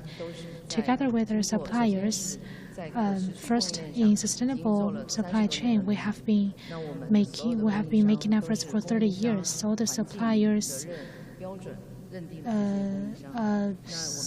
meet our environment and standards. And the paper cups that our consumers use are all verified, certified by the World Forest Alliance. We're also the first catering enterprise to not use plastic goods, and all the coffee beans are from the Amazon. And all the seafood that we use are also certified by the World Organization. We also have RTS certified soybean to make the to make the feed for animals. These are examples of efforts of greening supply chain. Yes, now when we drink Coke, you don't give us straw anymore. Yes. Actually, not only our agriculture supply chain, but all the supply chain were making such efforts. About agriculture supply chain, last year we did an update.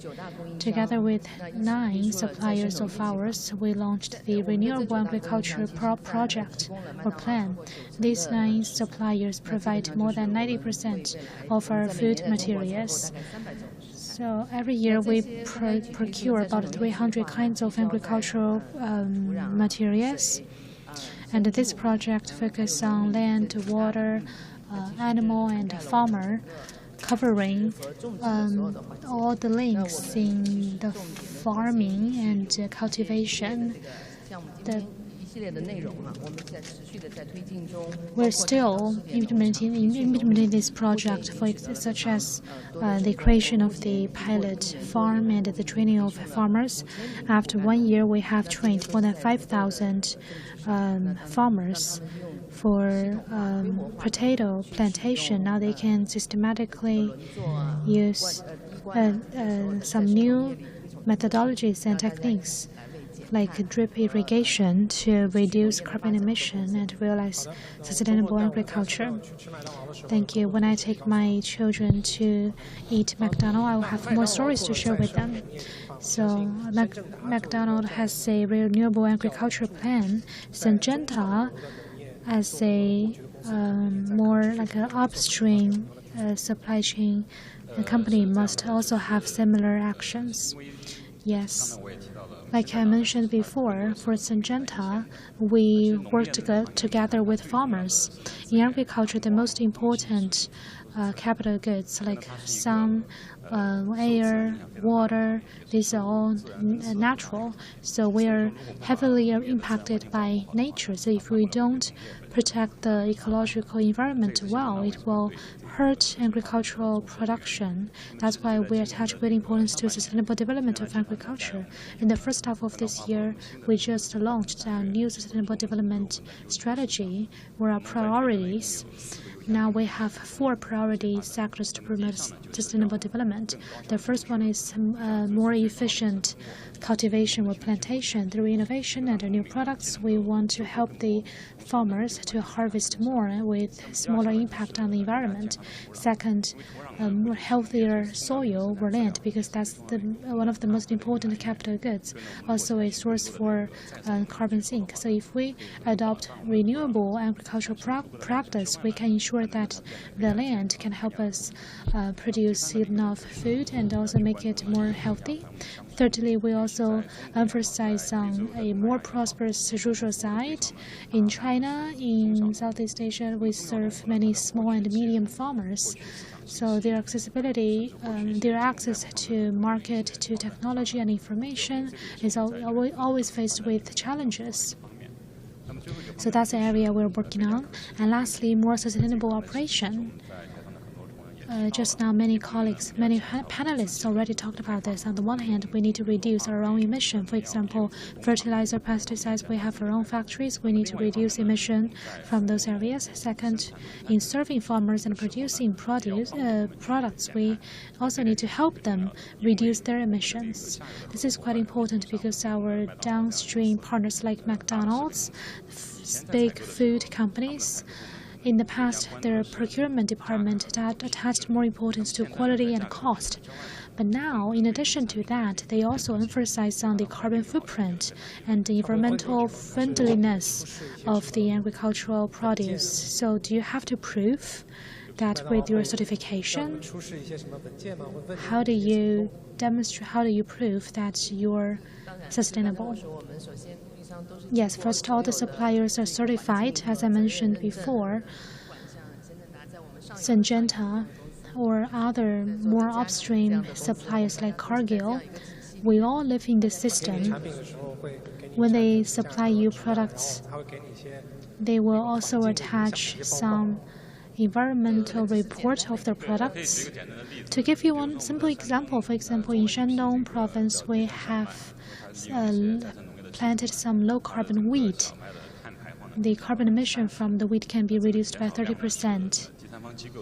This has been certified by third-party agency, so we sell this kind of wheat to our partner. Then we use barley for beer. Okay, so this kind of wheat is very popular with our partners because during the plantation process, we reduced the carbon emission by 30%. So their scope 3 can be further reduced by 30%. That's why we should work together along the supply chain. Okay, I would like to ask Ms. Huang from Fonterra. Just now you said, you explained the name, the meaning of the name, Fonterra,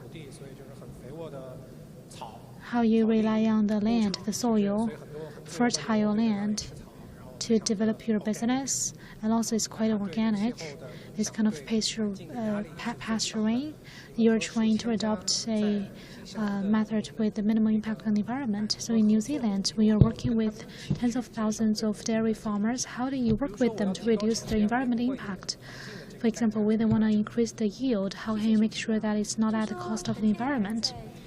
So in the past 150 years, Fonterra was dedicated to working from farm to table work, grass to glass, whole value chain, decarbonization project.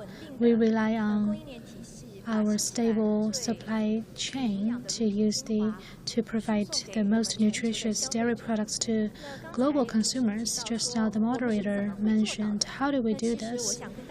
I would like to share with you a few points. First, New Zealand has quite a unique grazing or pasturing system. New Zealand has very rich resources. 94% of the pastures, natural, 100% natural pastures, and the farmers, they just follow the rules, the laws of the nature. This will help the organic matters to go back to the soil to balance the ecosystem. Second, the grass-based grazing model, the essence is to improve the efficiency.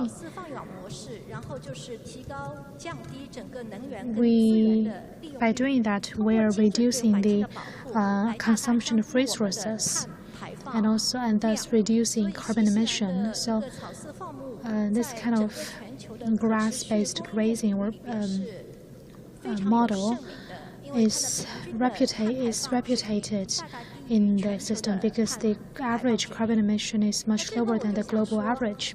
Lastly, I want to say that we are innovating our pasture management.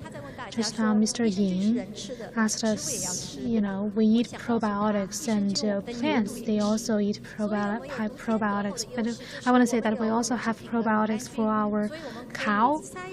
We can select probiotics that are conducive to the cow's digestion and thus reducing methane emission. I guess that you are procuring from Yara and Syngenta for such nutritional supplements for cow to increase the yield while not harming the cow. Yes, but actually we have a very good case. McDonald's, they need beef for the burger, and in the U.S. we cooperated with the McDonald's beef supplier. We have a new corn maize variety that can help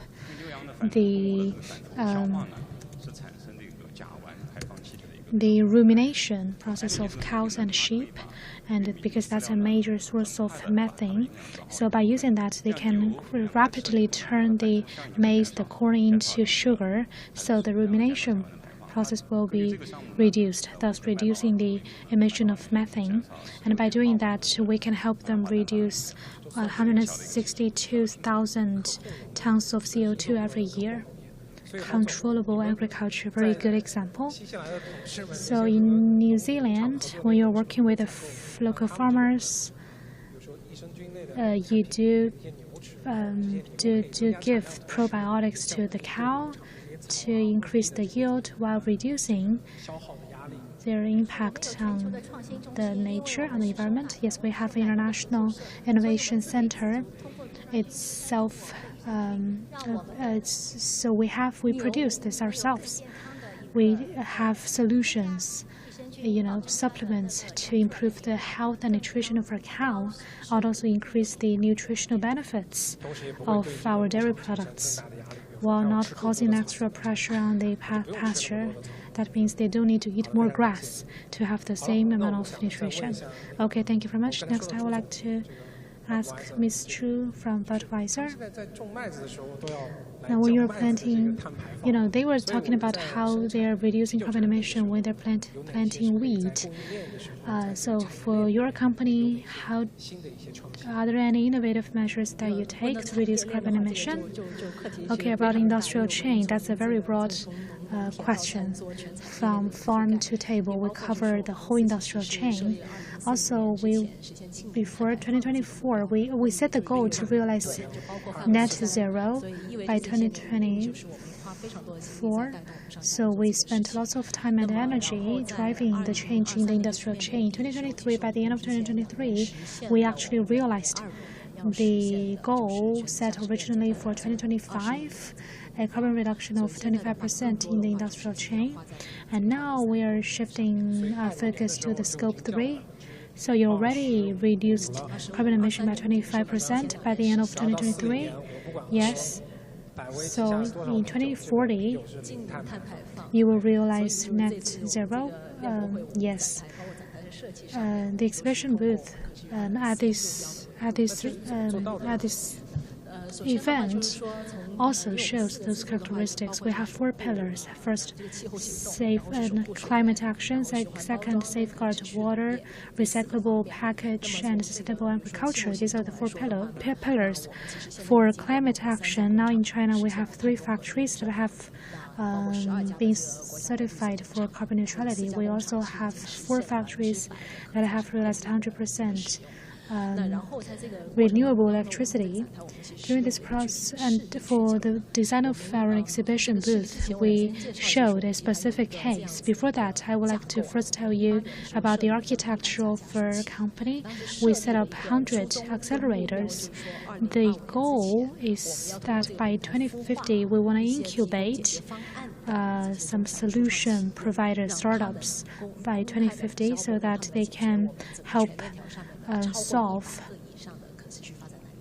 sustainability issues or problems along our supply chain. For example, Yuchuang Energy, they do energy storage. The first project is our Foshan factory. All of our factories, you will see they're installed with photovoltaic panels, but one disadvantage is that it relies on the sunshine, which is not in line with your shift. There are some of the energy generated by photovoltaic cannot be utilized. Therefore, we use obsolete batteries to turn them into like an energy storage facility. So the energy will be stored and released when we need it in factory operation time, and to charge all of the forklift. Once this battery is retired, they will be used in this closed loop. So you have become an energy company. Well, you asked about the other project regarding malt. We actually incubated another company. They help us to manage carbon footprint for our upstream and lower stream company to provide them a solution on carbon neutrality and to monitor their progress towards carbon neutrality. As for malt, one of our supplier will accomplish their carbon neutrality accreditation at the end of this year, and our incubated company will provide them technologies to manage the health of soil and reduce chemical application and ensure the biodiversity in the soil in order to reduce carbon footprint. Ijani, over to you. About your company's efforts in upgrade your supply chain to achieve more sustainable or green development. Yes, as I said, the main shift for us was to reduce 50% of the emissions since 2015. And now by 2030, the plan is to reduce 30% more. And we are doing this through green ammonia production in Norway. I think that if you are familiar with the country, you know that you have a lot of hydroelectrical power there. So we are pretty much going back to basics and using nitrogen from the air and hydrogen coming from the water because of the electrolyzer usage to produce green ammonia and then to produce green fertilizers. On top of that, we are investing very heavily on blue ammonia production. And that also presents us with the potential to produce fertilizers that are going to be adding more 50 to 60% lower emissions at factory gate. Right. And additionally to that, as I said, on the scope 3 side, we have committed also with the SBTi target of reducing 11.1% of the absolute emissions by 2030. But most importantly, as I said, we work very hard to make sure that the decarbonization is not going to be detrimental to food security. So for us, carbon intensity matters a lot. So we work with companies, for instance, from the value chain in Mexico with malting barley, proving the reduction of the emissions by ton of barley in 23% over 5 years of large scale on farms. We have recently announced a big cooperation with PepsiCo to decarbonize their food value chain by 2040 as well. And it's not different here in China. This morning we were having a meeting with one of our partners. And after 3 years of trials in field, measuring the data and making sure that this is backed up by science, what we could notice is 6% of yield increase in maize production and at the same time increasing nutrient use efficiency, because the adoption, the application of nitrogen has been reduced in 35%, and that has resulted in 30% reduction of carbon footprint per ton of maize. And you may ask yourself, well, that goes against your business, right? Because you want to sell more. And our CEO always says that our company has been here for 120 years, and we want to be here for the upcoming 100 years as well. So we want to do sustainable business and helping, as I said, agriculture to be economically viable, but at the same time doing this, protecting the planet and reducing the environmental footprint is pretty important for us.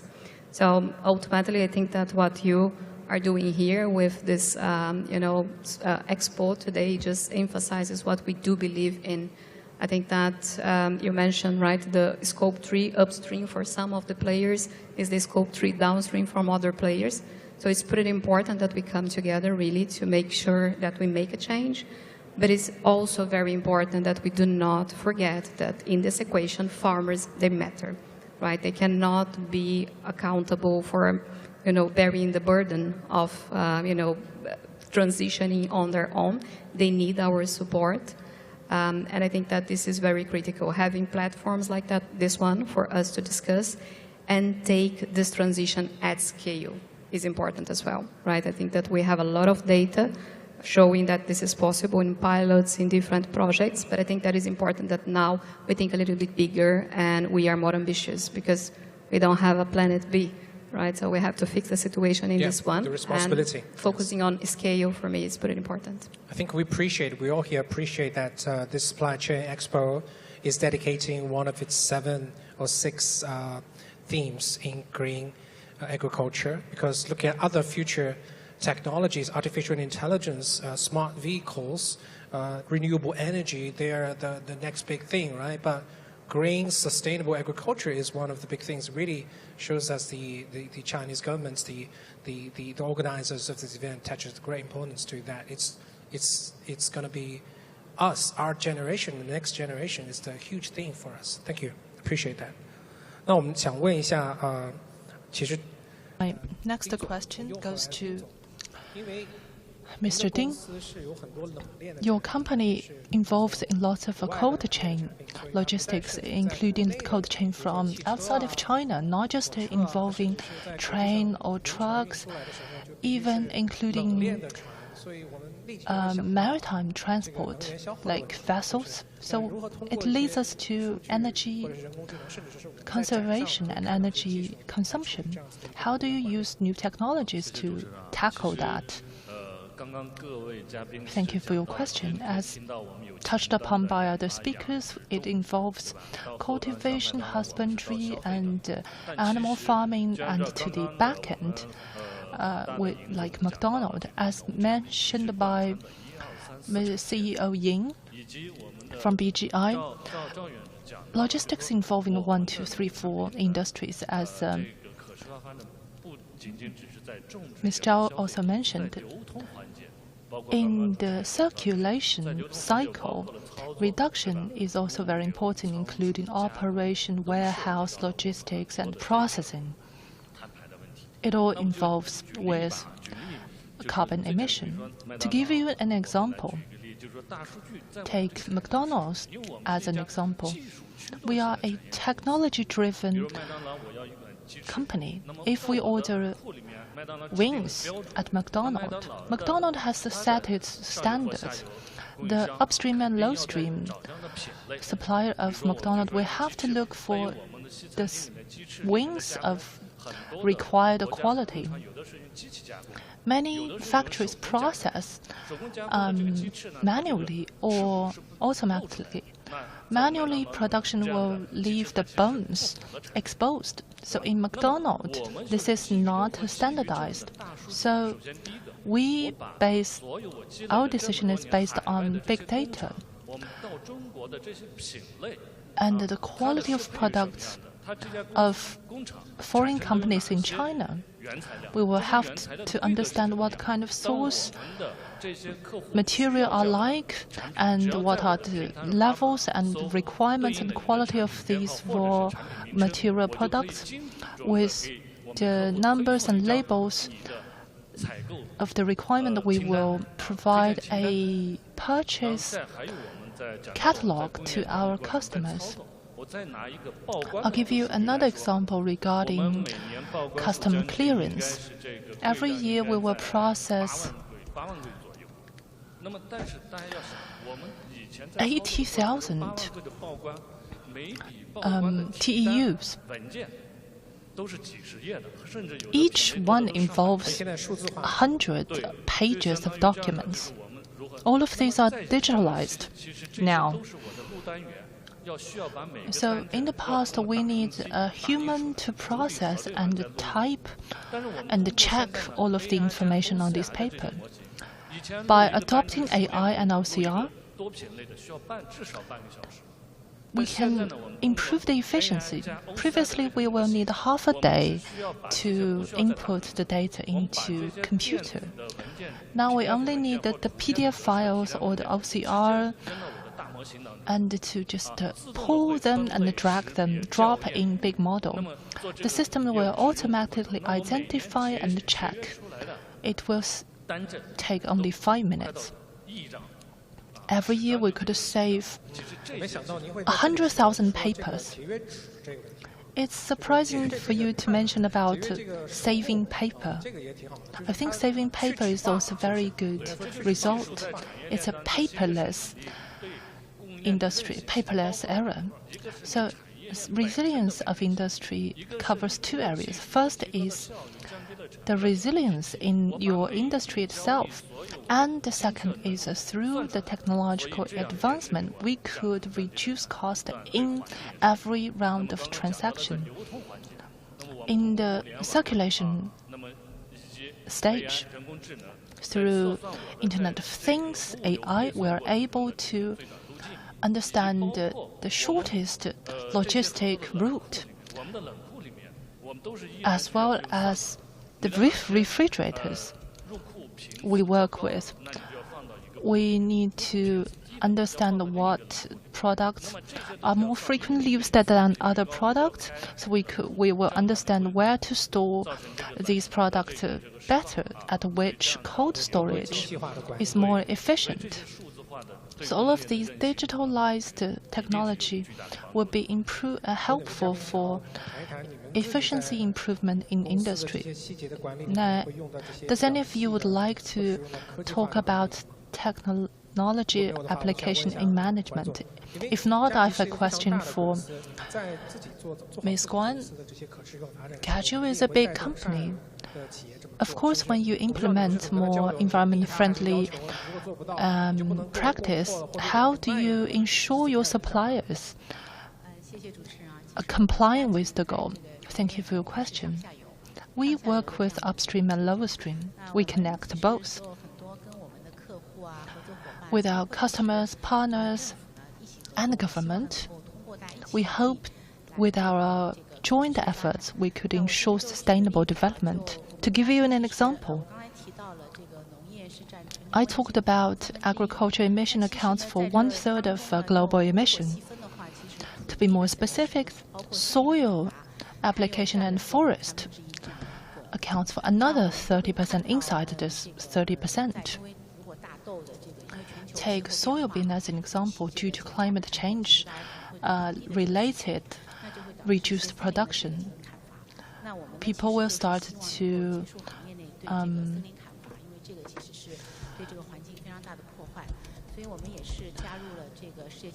deforestation, and we hope to reduce deforestation. We joined a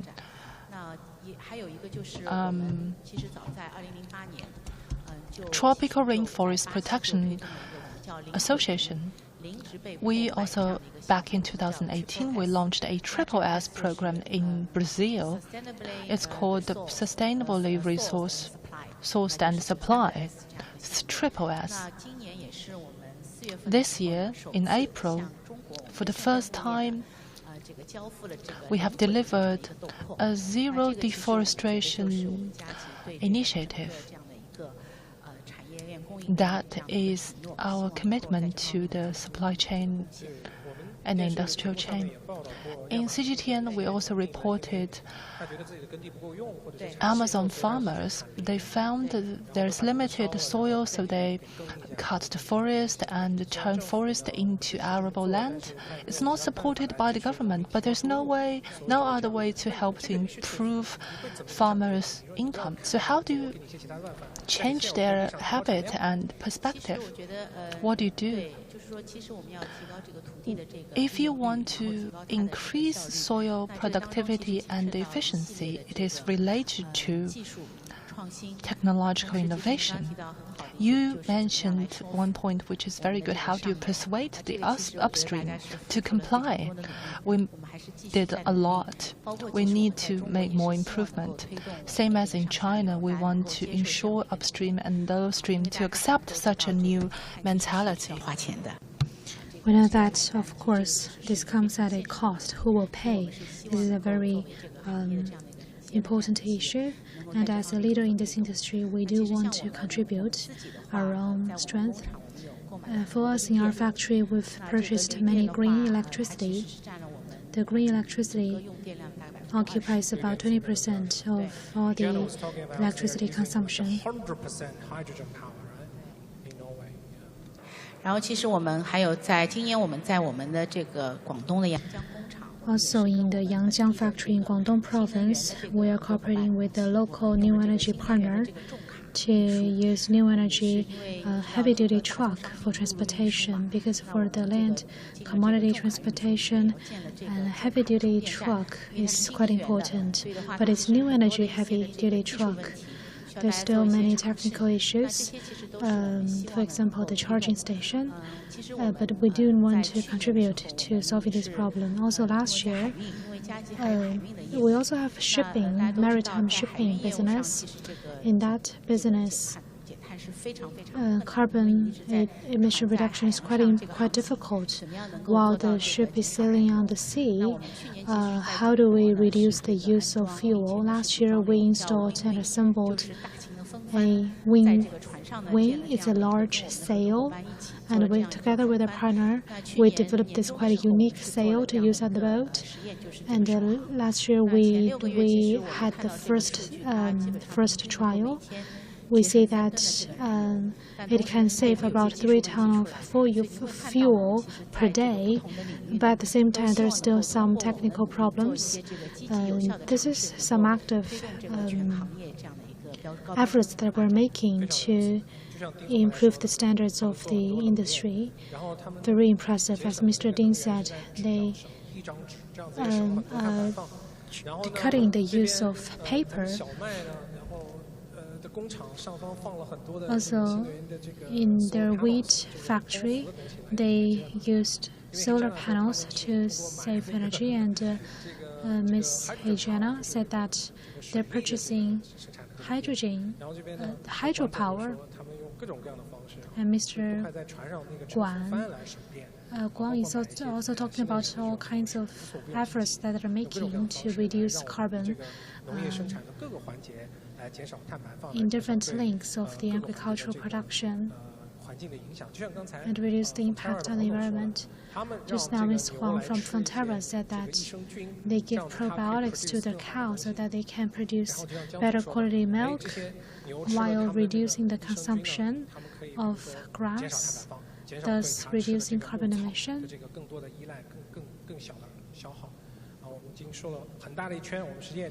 I think our time is up. Lastly, I would like to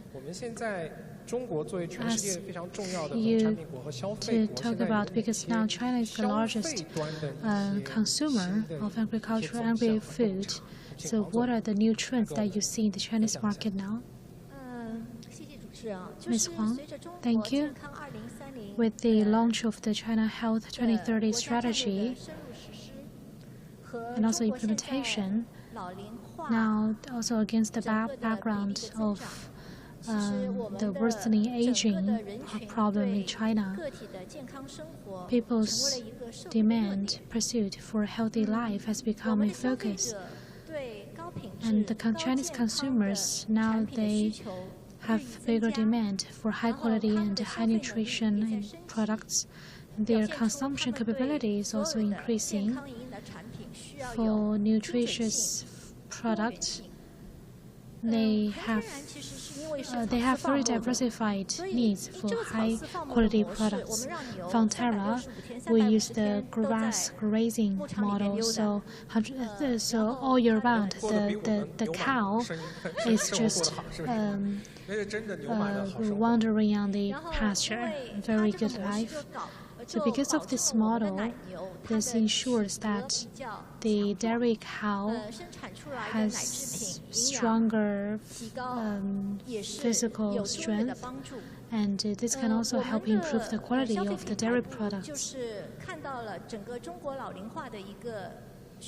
Now we see the greater demand because of the aging problem in China, so we're working with our partners to target the elder consumers to help them improve their physical conditions. We also issued relevant report. Last year and this year, we launched a series of targeting products for the bone health of the elderly to meet their increasing demand for health. Lastly, I want to talk about local innovation because we're a New Zealand-based dairy product company. For any company to have sustainable development in China, local innovation is the key driver. We have to produce products that are liked by the Chinese consumers. So in China, we have 6 food R&D centers. Along with our partners, we're exploring how to use the New Zealand dairy products to meet the local consumers' demands in an innovative way. This year, we launched Anja flavorful cheese. There are many different choices of taste or flavors like chili pepper and spicy lobster, etc., to meet the special demands of the local consumers, so that while they're enjoying the good quality dairy products from New Zealand, they can also meet their local unique demands. Thank you very much. I think you've wrapped up, you've drawn us back to the start. We always start from the source, from the pasture, from the grass, from the feeding of the animals, and then through shipping, which we transport our products from all over the world to China. Agenda from Norway, and that agenda is being shared by her colleagues around the world. All these multinational companies, they have their big agenda too. 25% by this year, 100% zero emission by 2040. 所以全世界的大型的农业公司、大型的食品公司，从源头 We see that these big multinational food companies all traveling on this journey of low carbon and green development.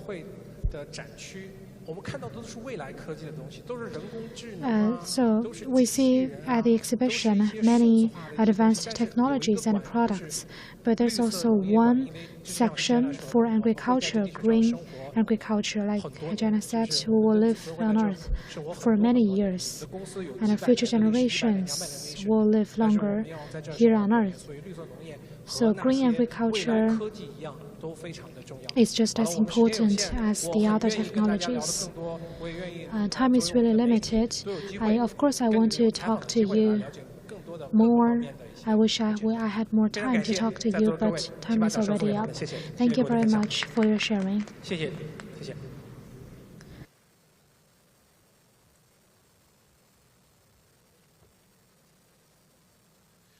好了，感谢各位嘉宾的精彩发言。 Thank you very much for your wonderful remarks. 专题讨论的第二环节。 Next, we will have another 在此 panel 之前呢， discussion. 我要念一段广告。 Before that, 我们感谢今天的 I 赞 would 助 like to 商， thank 特别 our 鸣谢 partners, 链博会战略合作伙伴中国 our 工商银 strategic 行、官 partners, 方合作伙伴 ICBC, 中国人民保险集团、 PICC, 交通银行、Bank of Communications, Wu Liangye Group, for their great support. Now, the second round of discussion. Let's welcome the moderator, Professor from China Agricultural University, Professor Tian Zhihong, and the panelists are the chairman of the China Academy of Agriculture and Mechanization Science Group, Ma Jinchun, Vice President of Lili Group, Xu Ke, Chief Representative of the Greater China of the U.S. Soybean Export Council, Mr. Zhang Xiaoping, Chief Representative of the Beijing Office of WRI, Fang Li, Chairman of Yunnan Shenong Group, Mr. He Zuxun, and the Head of Supply Chain Strategy of Yum China Holdings, Mr. Zhang Lekai. Welcome.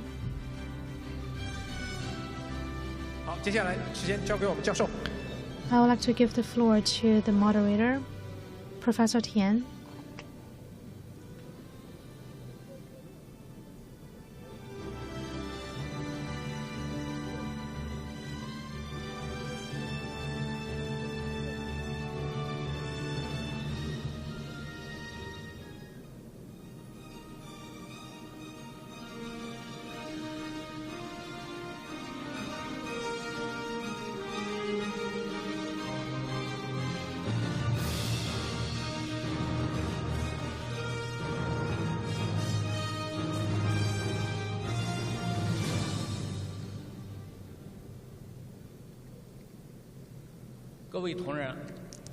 Distinguished colleagues, friends, ladies and gentlemen, good afternoon. The future of agriculture is an important topic for us all. Faced with climate change, on the one hand, agriculture needs to continue to improve the production of agricultural products, but also improve the quality of production, especially against the background of resources scarcity, climate crisis, and environmental degradation. As many experts said today, green development of agriculture has become an essential choice of ours. So, what should our enterprises do? What role should they play to lead future agricultural development with green development? And we have invited 6 experts, or 6 experts from the leading companies in this industry to talk about this issue. Welcome.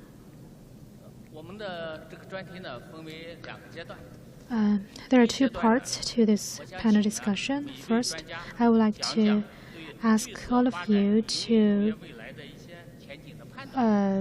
share with us your judgment or your insights into this statement, how green development is leading the future of agriculture. We know that the CAAMS is a leading company in the agricultural machinery sector, so I would like to first give the floor to Mr. Ma. Okay, good afternoon, everyone. I'm from the China Academy of Agricultural Mechanization Sciences Group. My name is Ma Jinchun. I think the green development of agriculture is an important topic of China, but also the whole world. Also an important direction of future agricultural development. President Xi Jinping attached great importance to green development and has proposed many important instructions.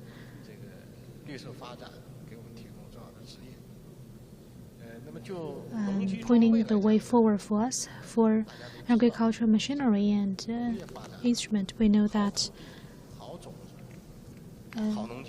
good seed, good machinery is an important factor, element for agricultural production. China's agriculture has its own system, has its own Chinese characteristics. Now, China's agriculture is transitioning from the traditional resources-intensive or extensive model to an intensive model.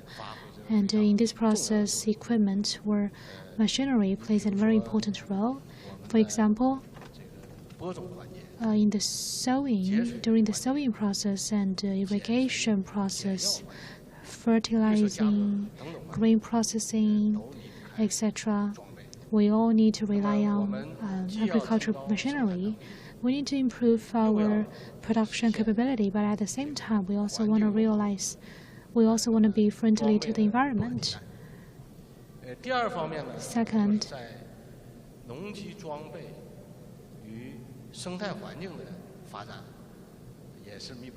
agricultural machinery is also closely related to the protection of the environment. We need to ensure output and also ensure the quality of the land, the soil, while not damaging the environment, and realizing the coordinated and green development of life production and production. So machinery also plays a irreplaceable role in that. Next, I would like to briefly introduce to you our academy. This academy was established in 1956, the Academy of Agricultural Mechanization Sciences. This name was given to us by Premier Zhou,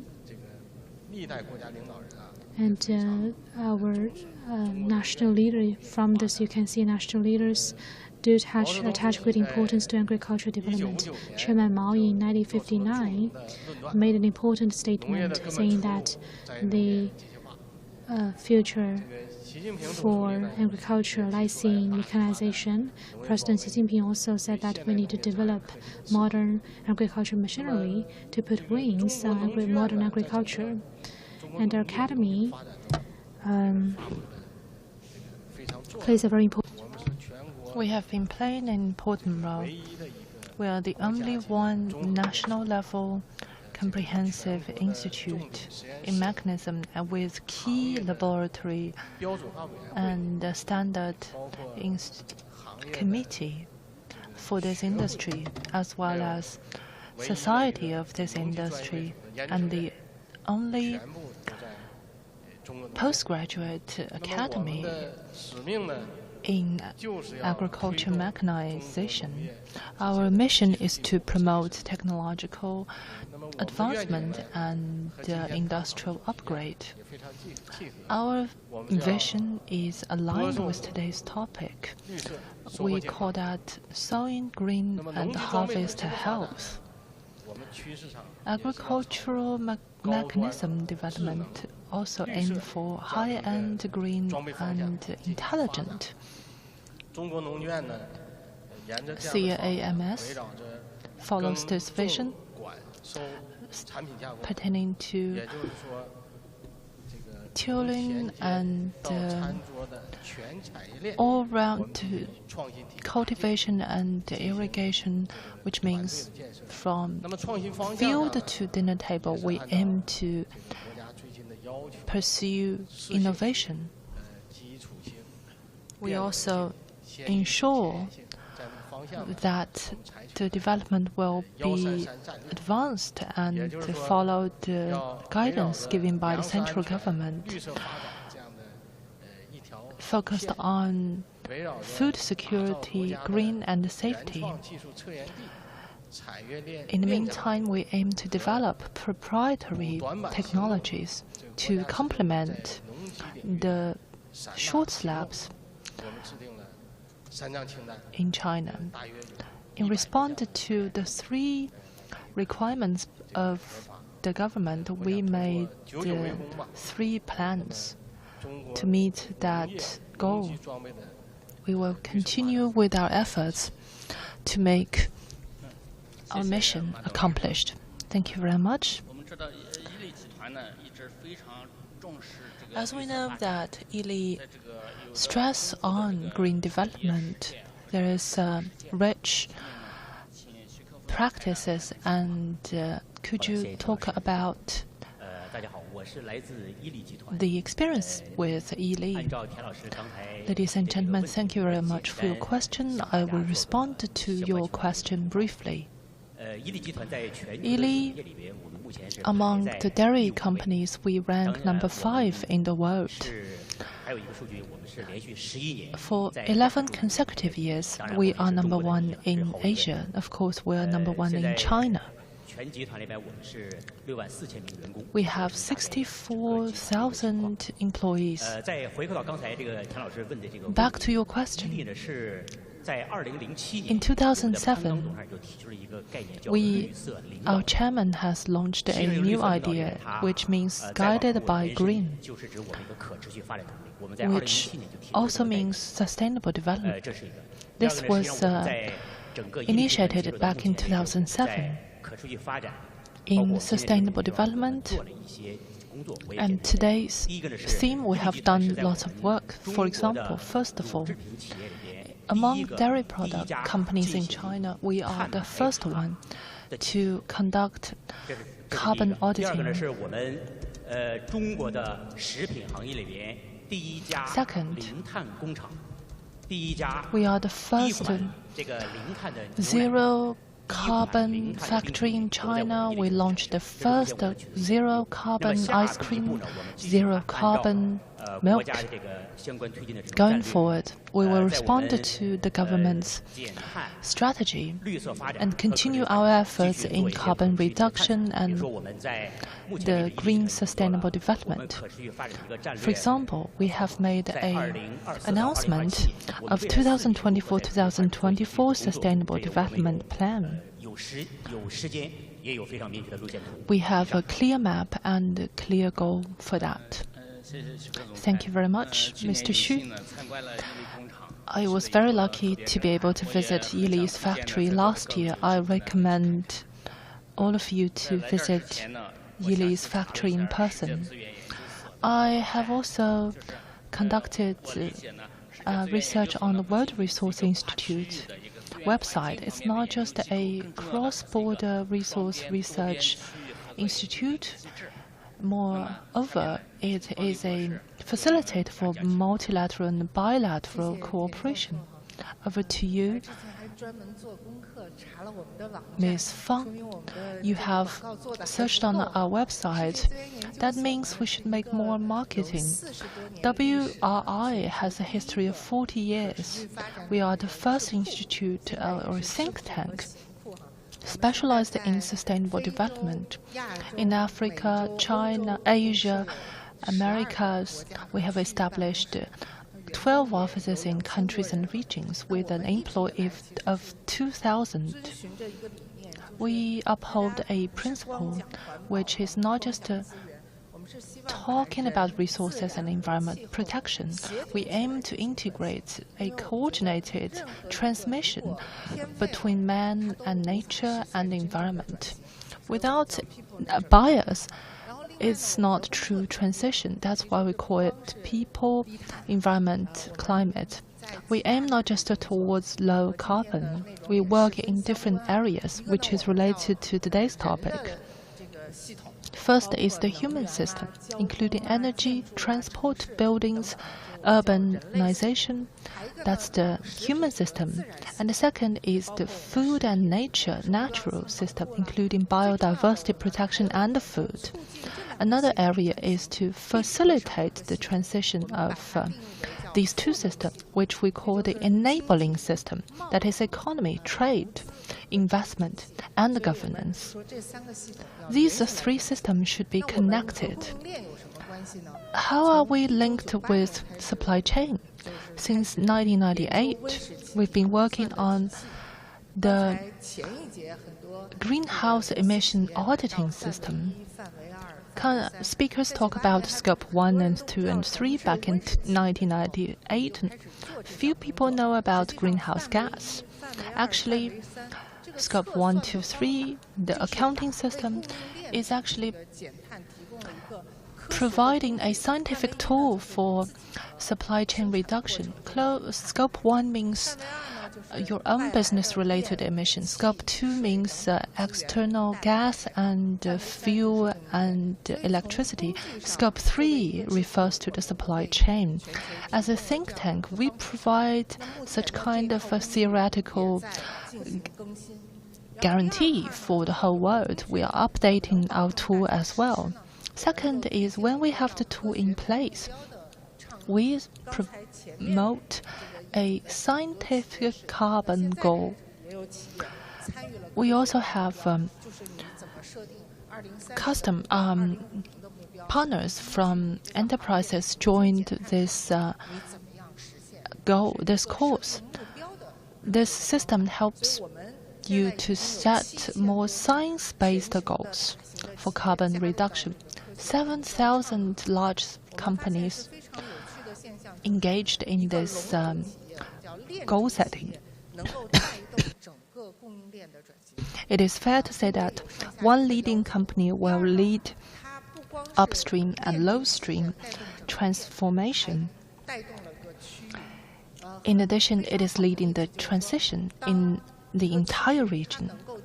When a region is able to provide more low-carbon green energy, companies are more inclined to relocate their business there. Therefore, low carbon has become an indicator of competitiveness of a region. Back to today's theme, I believe a trend of future can be elaborated in the following ways. First is from the previous COP. 150 countries pledged that they will integrate low-carbon green transition into their national strategy. At this COP29, there is discussion on financing and carbon trading market, and they reached agreement. From my perspective, there are opportunities in the future. First is in carbon reduction. We talked about non-carbon dioxide reduction into national plan. China is also considering about national contribution, including methane and HFC and oxidated aminum. And something outside of agriculture is first fuel for jet fuel and biomass, sustainable jet fuel and marine fuel, crop-based marine fuel. Probably it will provide a new perspective. And the third is reshape all stages with renewable energy. Speakers from previous sessions talked about renewable energy in all stages of agriculture, including application of technology as well as in transportation and machinery. Something we didn't talk about is protein alternative production with renewable energy. This has been included in China's transformation plan. The whole world is exploring new ways. For example, in some fast food chains, they are launching meat replacement or artificial meat as a source of protein. Apart from reduction, we should also focus on adaptation. At the discussion, we also found that greenhouse emission reduction rate is lower than the climate change. We should be ready for climate adaptation, including infrastructure as well as a seed. Based on our research of WRI, the return of investment in seed is very profitable. By $1 you invest today will bring 20 times return in 30 years. Who will make such an investment is a question. And the return include financial return, economic return, and environmental return. That's all. For now, we have pilot project in over 10 pilot areas. Today's theme is how to turn green factors to golden value. The pilot demonstration project will help us to understand how to evaluate the result, how to commercialize these technologies, how to get support, how to bury the bill. So I hope to continue sharing later. Thank you, Professor Fang. I see that information on your website are quite rich. It is worth reading. Now, back to soybean. Whether for the product itself or supply chain is quite sensitive in China as well as in the world. From the perspective of academic world, soybean can be a very good example in international trading system. It's also a challenging question to be solved. Now over to Ms. Zhang Xiaoping. Thank you. I'm from the USSEC. First, I would like to introduce our council, U.S. Soybean Export Council. It is an organization jointly initiated by the Soybean Industry Association in the U.S. and also participated by many soybean producers in the U.S. It represents the U.S. industry's interests in more than 80 countries and regions and help them promote their soybean products, so that the industrial chain and value chain of soybean can be recognized, not the social benefit as well as the economic benefits. In China, in 1982, 4 years after the reform and opening up, we set up our office in Beijing. And our work has been to connect the industry chain and value chain. In the past more than 4 decades, our main work is to disseminate knowledge about nutrition and farm management, as well as soybean processing and food processing for the farmers, so that the whole industry can continue to elevate, continue to modernize, and meet people's increasing demands for soybeans. For the protein safety, we have also been working on it for 40 years. As the association representing the interests of the U.S. soybean farmers to promote the soybean value of their products, we see that the U.S. started quite early in sustainable practice. Maybe the small farmers did not, think about the sustainability issue when they were doing that. This practice was born from their own lesson. In the 1930s, they experienced a very heavy sandstorm for several years that really damaged the capital goods for agricultural production. So since then, the U.S. farmers realized that they need to protect their farmlands, because 97% of the soybean farms in the U.S. are family-owned. So they would like to make their farms more sustainable so that their future generations can also survive and live on the same farmland. That's why they take these sustainability practices to make their soil, their land more fertile. Instead, that's how the U.S. soybean farmers,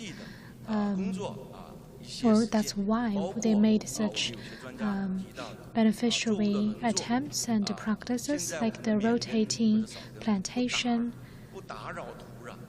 They try to give their land some time for rest, also carbon capturing and sequestration. They're also doing the precision agriculture practice like flexible irrigation, fertilization, and application of drone, and the use of AI and big data to do more precise agricultural production and realize the low carbon and green sustainable development of soybean.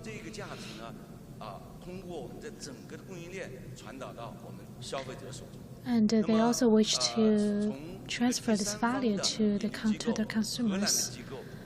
A third-party research institute from Netherlands analyzed the the carbon footprint of soybean. He concluded that the carbon footprint in the production of soybean in the U.S. is the lowest. This includes the utilization of the irrigation water, emission of greenhouse gases, and land erosion, soil erosion, and energy utilization efficiency. In these areas, the U.S. soybean industry has very specific targets. For example, by 2050, the energy efficiency will increase 10%. Land soil erosion should be reduced by 25%. The impact on the environment should be further reduced by 10%.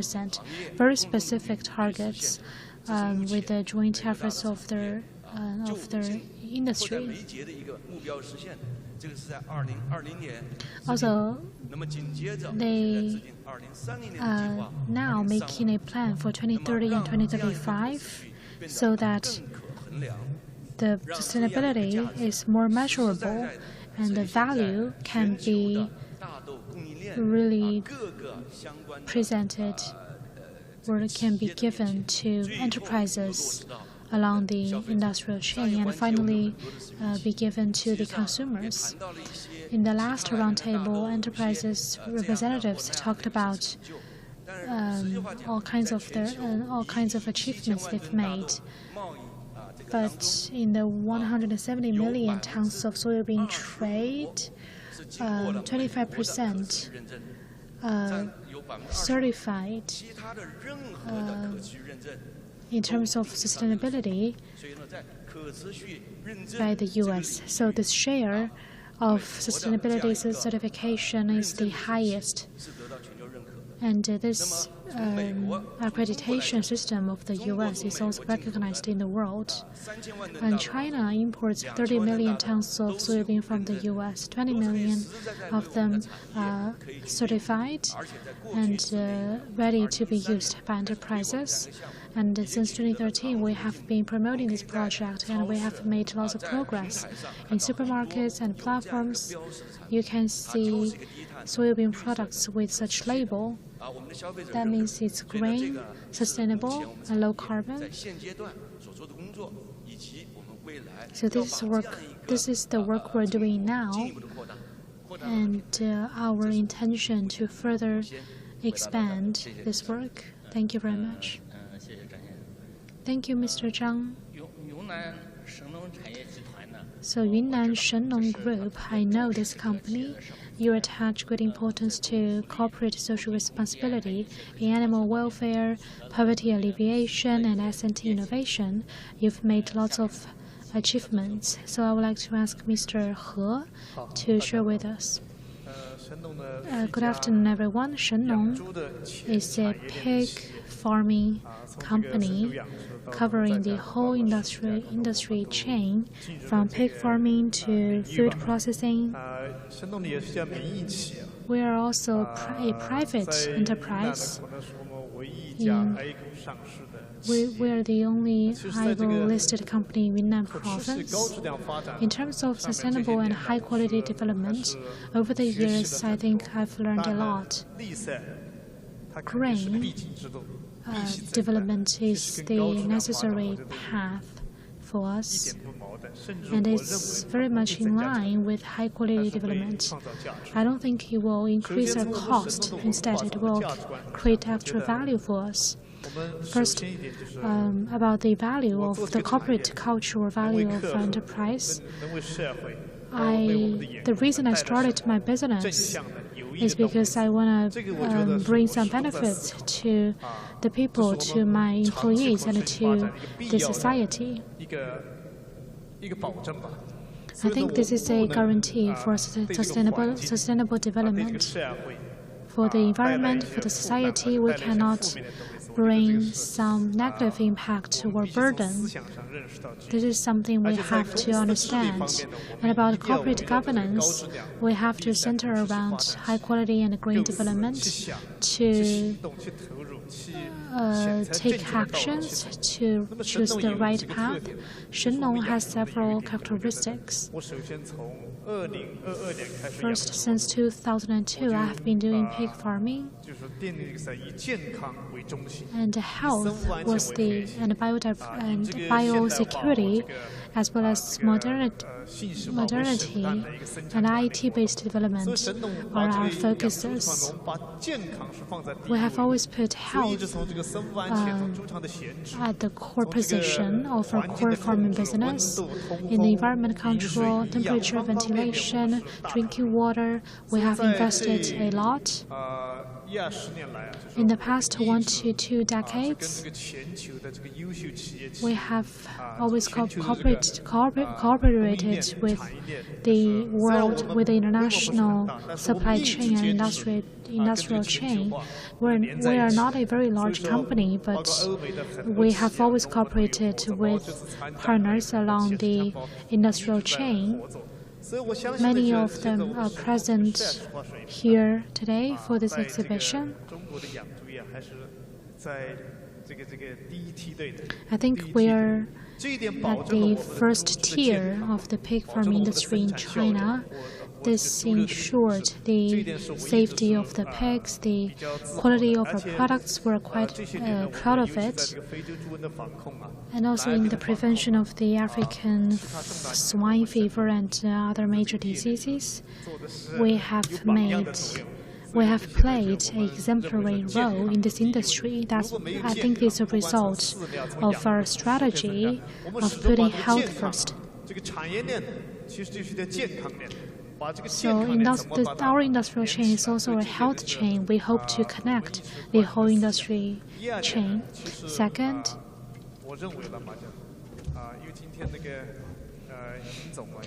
because today Mr. Ying talked about something that I really agree with. I don't regard ourselves as an agriculture enterprise. I think we are a modern, digital, and intelligent industry. We are not traditional agriculture business. We cannot only rely on the environment, on the nature for our production. So we are always following the path of industrialization and digitalization, as well as intelligent development. Although we know that in Yunnan province, the logistics cost is quite high and the agricultural production is not very sufficient, but our competitiveness is always quite good. So green development is not in conflict with high-quality development.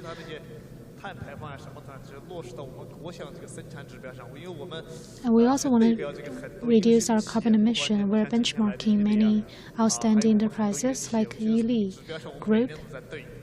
We're benchmarking towards them every year. We're learning from them every year to make up for our shortcomings. So this is how we want to improve ourselves. Maybe you send us a signal that we can buy your stock.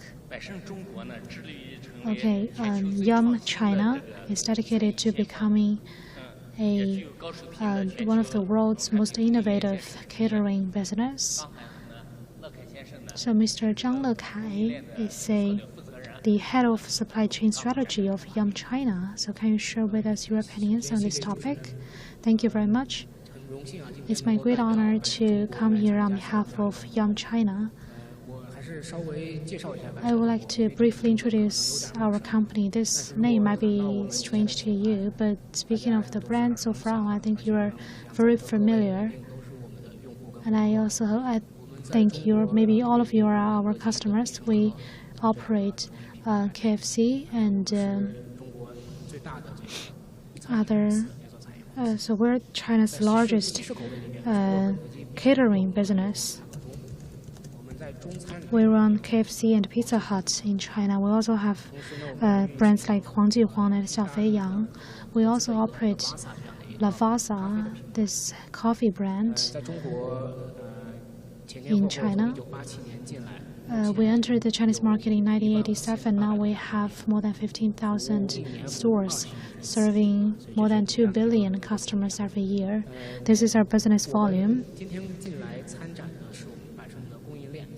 Our supply chain participated at the exhibition. It's a self-built supply chain. Our core suppliers, we have more than 800 core suppliers, more than 35 logistics centers in China.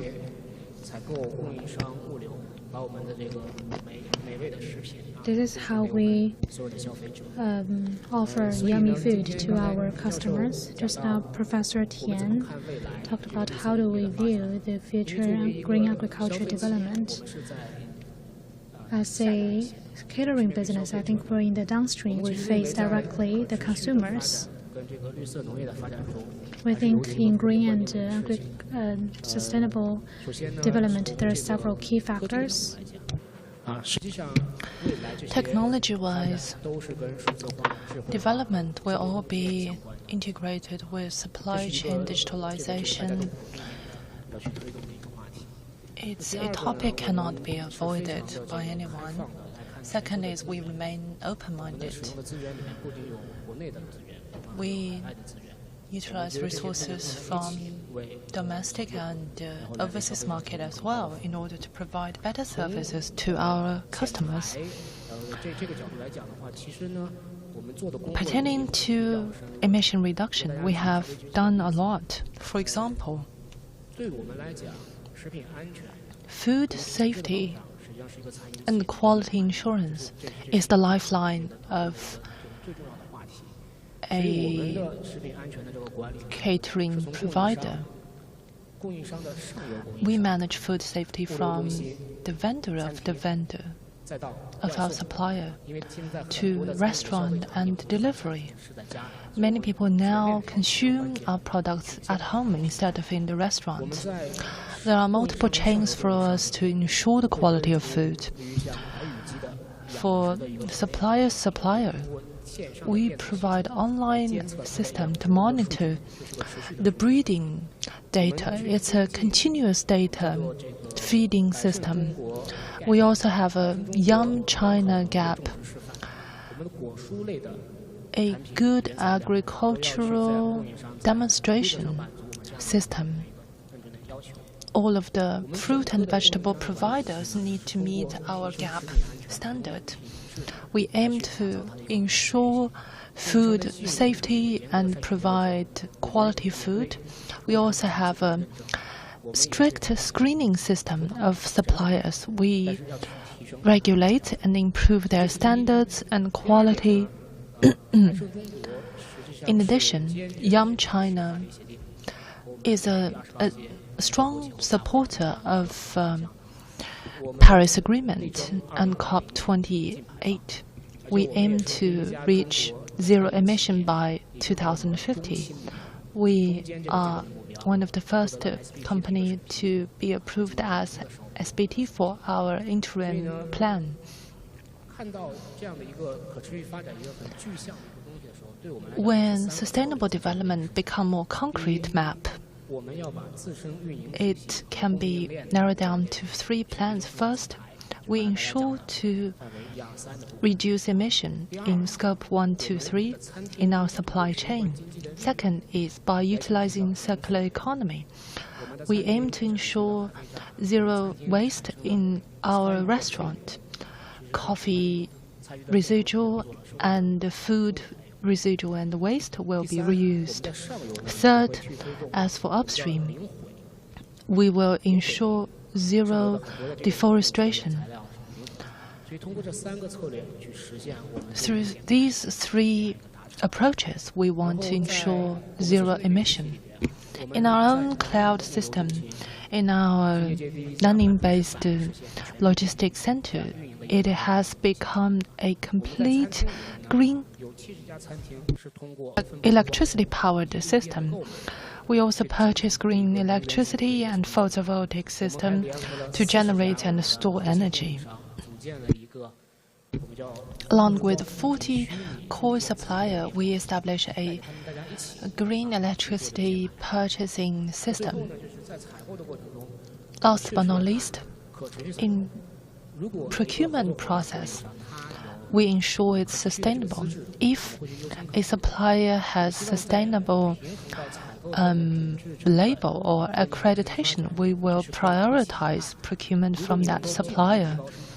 If you can continue to improve productivity and reduce carbon footprint at the meantime, that will lead to long-term sustainable cooperation. So that's all about our long-term plan.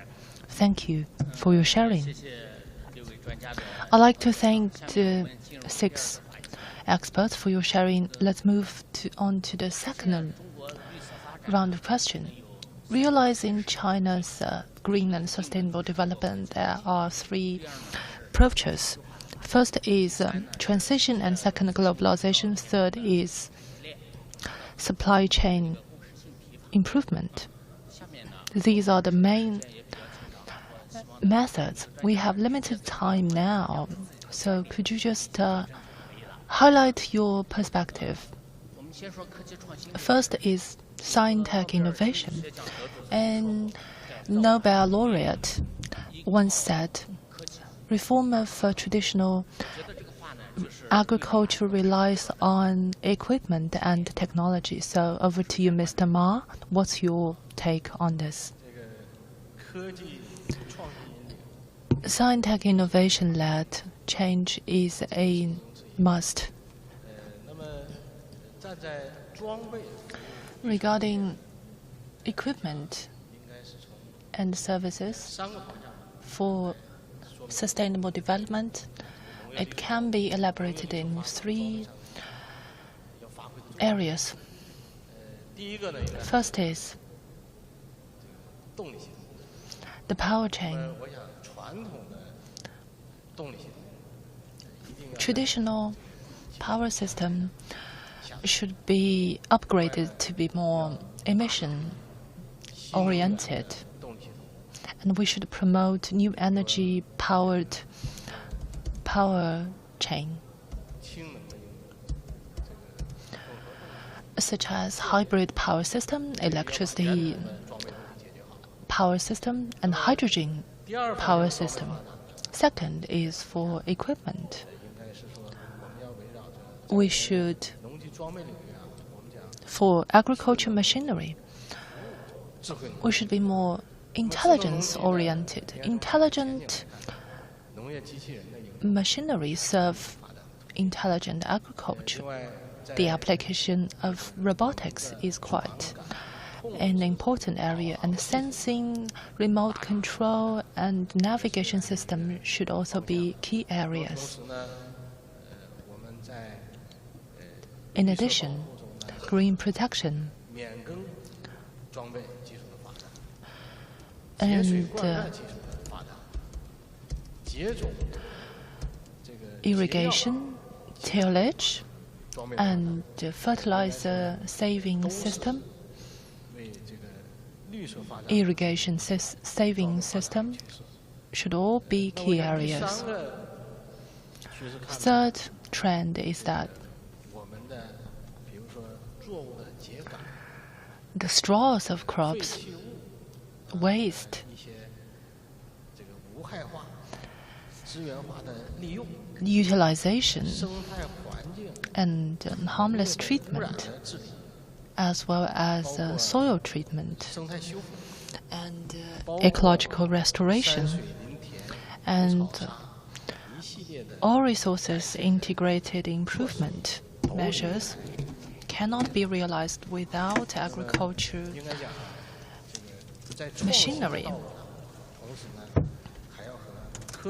We should ensure innovation integrated with science-tech development as well as industrial innovation. We should establish a machinery that is serving agriculture green development with Chinese characteristics. That is where we should focus on. President Xi once said, China's market will be more open to the world. Promoting Chinese green development through globalization is an important approach. Could you talk a little bit more about this? In response to your question, from Yili's perspective of internationalization. Yili, back in 2010, we officially started our internationalization strategy. We strongly believe China's market is an important market of international market. Per person, milk product consumption is less than 1/3 of the average in the world. Dairy product is a traditional and yet a rising industry. Yili embraces the internationalization approach. We have made the deployment. We have 81 production sites in the world and innovation center. As Ms. Tian mentioned, for a single package of milk, it contains lots of innovation. We have 15 innovation centers, which is already a very good example. I'll give you a concrete example. I'm sure many of you here are Asian. Data shows that 70% of Asians are lactose intolerant, which means you might feel upset stomach after having milk for a long time. After consuming milk, consumers believe the milk has gone bad. Actually, we lack of enzyme to digest milk. Yili has developed such kind of a shuhuanai with enzyme in the milk to help to solve the symptoms brought upon by lactose intolerance. We say that there are two types of people who drink milk and who don't. Through innovation, in Yili's eyes, there's only one type of people. Everyone can enjoy the benefit of milk. There are also a large number of people who don't drink milk for many different reasons. We want to make the milk more adaptable for people's preference. In order to make it adaptable to people at different age groups, including primary school students to the senior citizens, we enable milk to be able to meet their preference. That's a result made by innovation. Thank you. The next question goes to Professor Fang. 3 points. First is how to realize China's green agriculture through globalization. First is we should pay attention to the major trend in the world. All of the speakers mentioned about climate change. I would like to remind you there are 2 important conventions. First is Biodiversity Convention. Biodiversity, 80% of the losses are caused by agricultural industry. The agreement on this convention which will also be implemented is worth our attention. Second is the Plastic Convention on the plastic prevention and application. Taking these as 2 examples, I aim to show you that going green is not just involving carbon reduction, but also involves packaging, plastic application, continuous application of materials, and the protection of environment. Second point is we talked about how industry companies lead the changes along the supply chain. China is a very important supply chain-led company. China works with 198 countries and regions in terms of agriculture. China is the 4th largest importer and the 5th largest exporter of agricultural products. In the first 7 months, China imported $12 million worth of agricultural products, which tells that China's power actually lies here.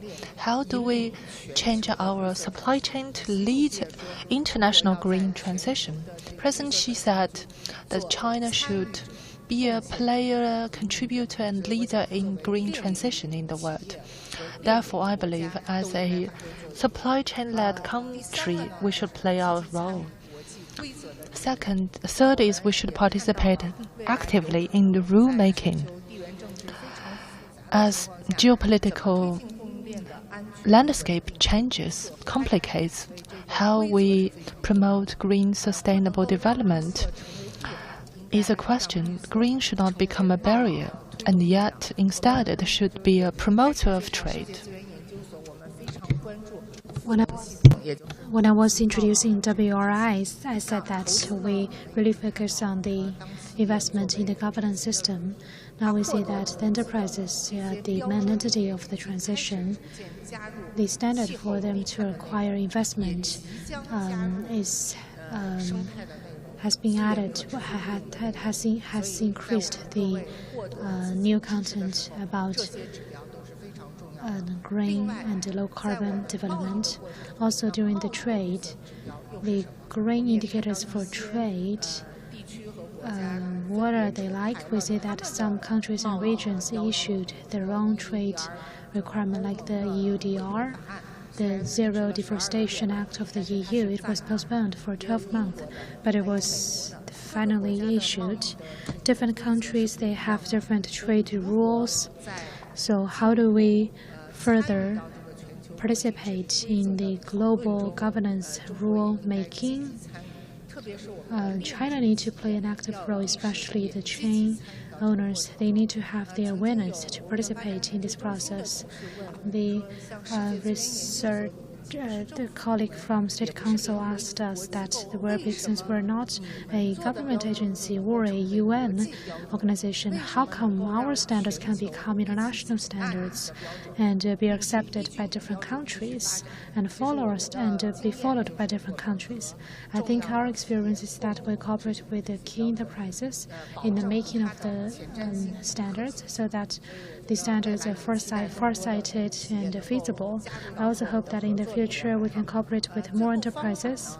Lastly, about the method, against the very complicated geopolitical situations, there are also some very good trends. For example, at the G20 summit, we see that there are some initiatives about green transformation. China, Brazil, Indonesia, and Malaysia, they signed MOUs and cooperation agreements to promote zero deforestation and green supply chain. Now we see that more and more countries are willing to promoting the green supply chain standards. We're also organizing dual-track dialogue between China and the EU, between China and the US. We also welcome all of you to participate. Thank you. Thank you, Dr. Fang. Next, I would like to ask Mr. He to talk about enterprises' focus in globalization. Actually, just now I said that Shenlong's development cannot be realized without globalization, because in the past 1 to 2 decades, since 2000, I started to cooperate with outstanding companies all over the world. I also invited them to be our consultant about our management, equipment, and improved variety. We have never stopped our steps of learning from others. But at the same time, we emphasize independent innovation. But we have to admit that we're still lagging behind. There's still some gaps between us. So learning from others is also quite important. Sometimes I ask myself, if I don't do that, maybe now, especially amidst the environment, the market environment now, the oversupply and the incremental economy, or the very competitive environment, if I was not fully prepared, I don't think I can survive the situation now. The reason why we still have some competitiveness is because of globalization. We prepared for globalization ahead of time. This is an important lesson for us. In the future, we'll continue to do so. For example, for pig farmers from other countries, like from Brazil, Russia, Mexico, US, Europe, we will establish close ties. Every year or every half a year, we will have technology discussions and transfer to learn from each other, to share our experience and practice. We hope to establish such long-term relationships with them. On the other hand, we have gotten rid of some traditional agriculture ideology, especially in digital equipment. I think we're leading the way. Many of the talents that we recruit digital or IT talents instead of talents in the husbandry sector, because I think that's how we can further improve our competitiveness. Also, value transfer is quite important. If we cannot create value for our customers, our business will not be sustainable. Thank you very much, Mr. He. China, maybe the Chinese, in China we say it differently. Food, the definition of food in China is different than the world. I think the main difference is soybean. So we paying close attention to the efficiency of the supply chain and also the stability and sustainability and stability of the supply chain. I would like to ask you about your opinion on that. I agree with Dr. Fang when she said that when we are focusing on grain value, we should leverage the agriculture's green factor to raise its golden value in development. We need to pay attention to climate change, plastics, and biodiversity conventions. Actually, the U.S. soybean industry has done a lot. Climate change, of course. In terms of biodiversity, the U.S. farmers in their own farms, many of the times they don't plant anything. They just plant grass and flowers. They don't pursue the economic value. They just create them. They just turn them into the buffer area to provide habitats for the endangered animals. They have been doing this for 10 to 20 years now, for a very long time. At the same time, they are heavily investing in new product development and new purpose development, for example, plastic. We have the soybean-based degradable plastics, which can replace the oil, petroleum-based plastics. It's existing technology, existing products. It's up to you to choose whether to use it or not. Also, our professor said that the soybean value chain is really long, from seed cultivation to the final consumers. The Chinese consumers cannot live without soybeans. The value chain is very long. So how can we transfer the value that U.S. farmers created in their farms, such green and sustainable value? How can we transfer it to transmit it to our end consumers through the value chain? This is a very important issue. In the past 10 years, we made some bold actions and also achieved great success. In terms of seafood, the seafood industry is leading the way, especially some advanced varieties like the South America shrimps and the frogs. They're using the certified soybean feed for the fish. And they're also using the circulating flowing water technology developed by our industry, because this is a very valuable technology, and the seafood that they raise using this technology is recognized by consumers. This product is recognized by high-end consumers. They're willing to pay the extra money, and so this has created real value for the enterprises, this technology. And it can also drive sustainability along the whole chain. Such circular fish farming produces zero waste, or we can recycle all the waste. So it's a combination of plantation and fish cultivation. In these new areas, we have made lots of progress.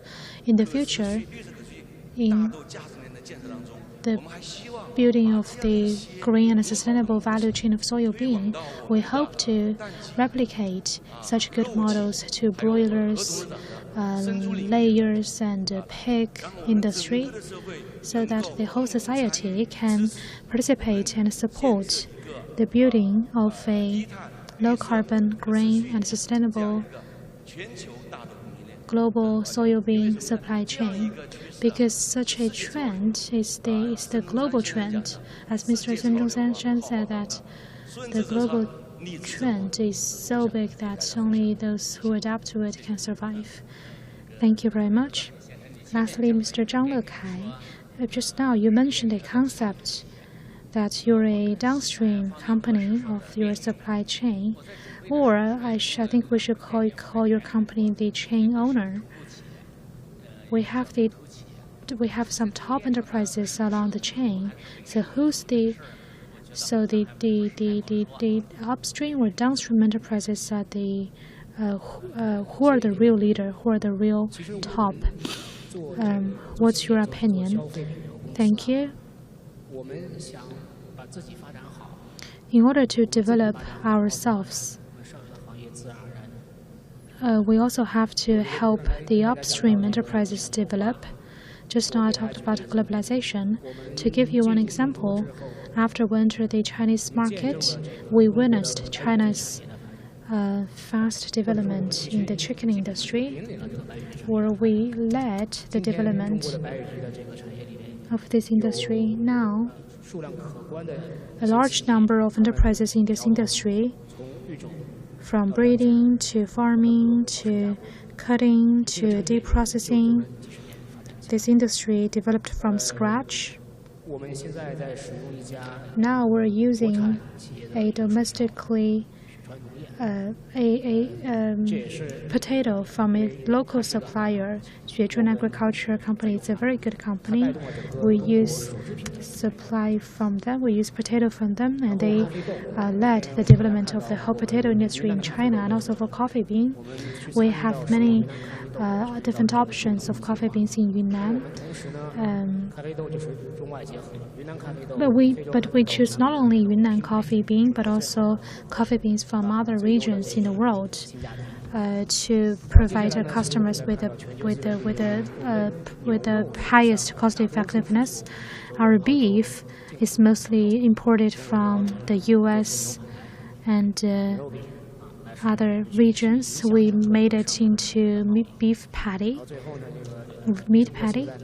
and Pizza Hut. Durian pizza is really popular. We import the durian from Southeast Asia. So to answer your question,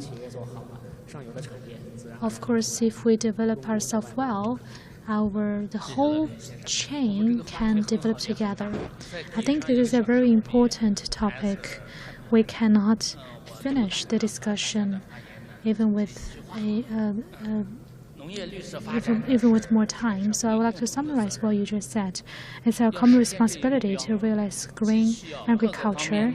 This requires joint efforts from us all and also cooperation among us. Thank you very much for your sharing. Thank you. Thank you, Professor.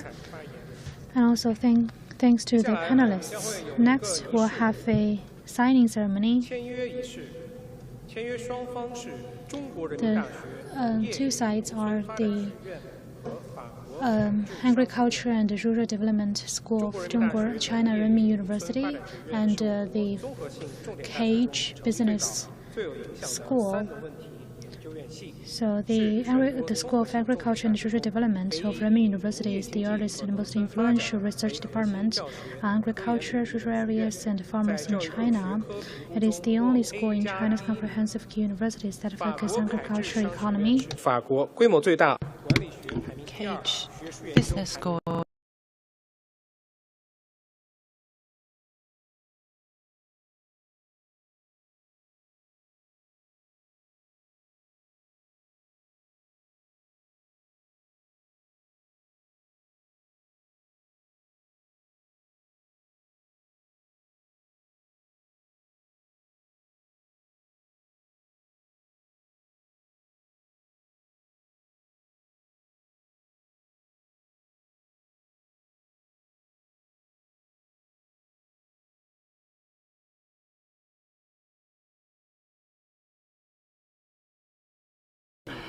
Today, let's welcome Mr. Zeng Bingjian, the Party Secretary of the Agricultural Research Institute of the China Renmin University, as well as Ms.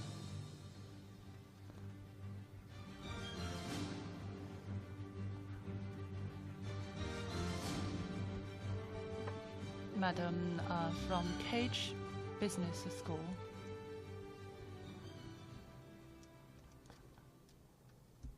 Let's welcome Ms. Anisha Jagler. Now please sign on this accord agreement.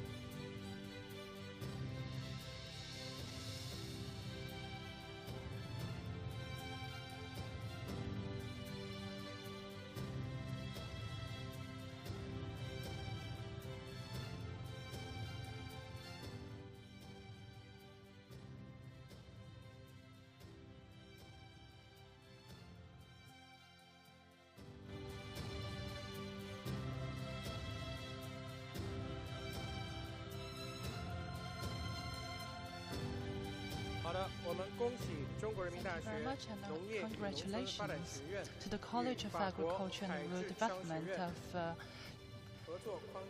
Renmin University and the Cage Business School. Thank you, Mr. Zeng Bingjian and Professor Anisha Jagler. Ladies and gentlemen, friends,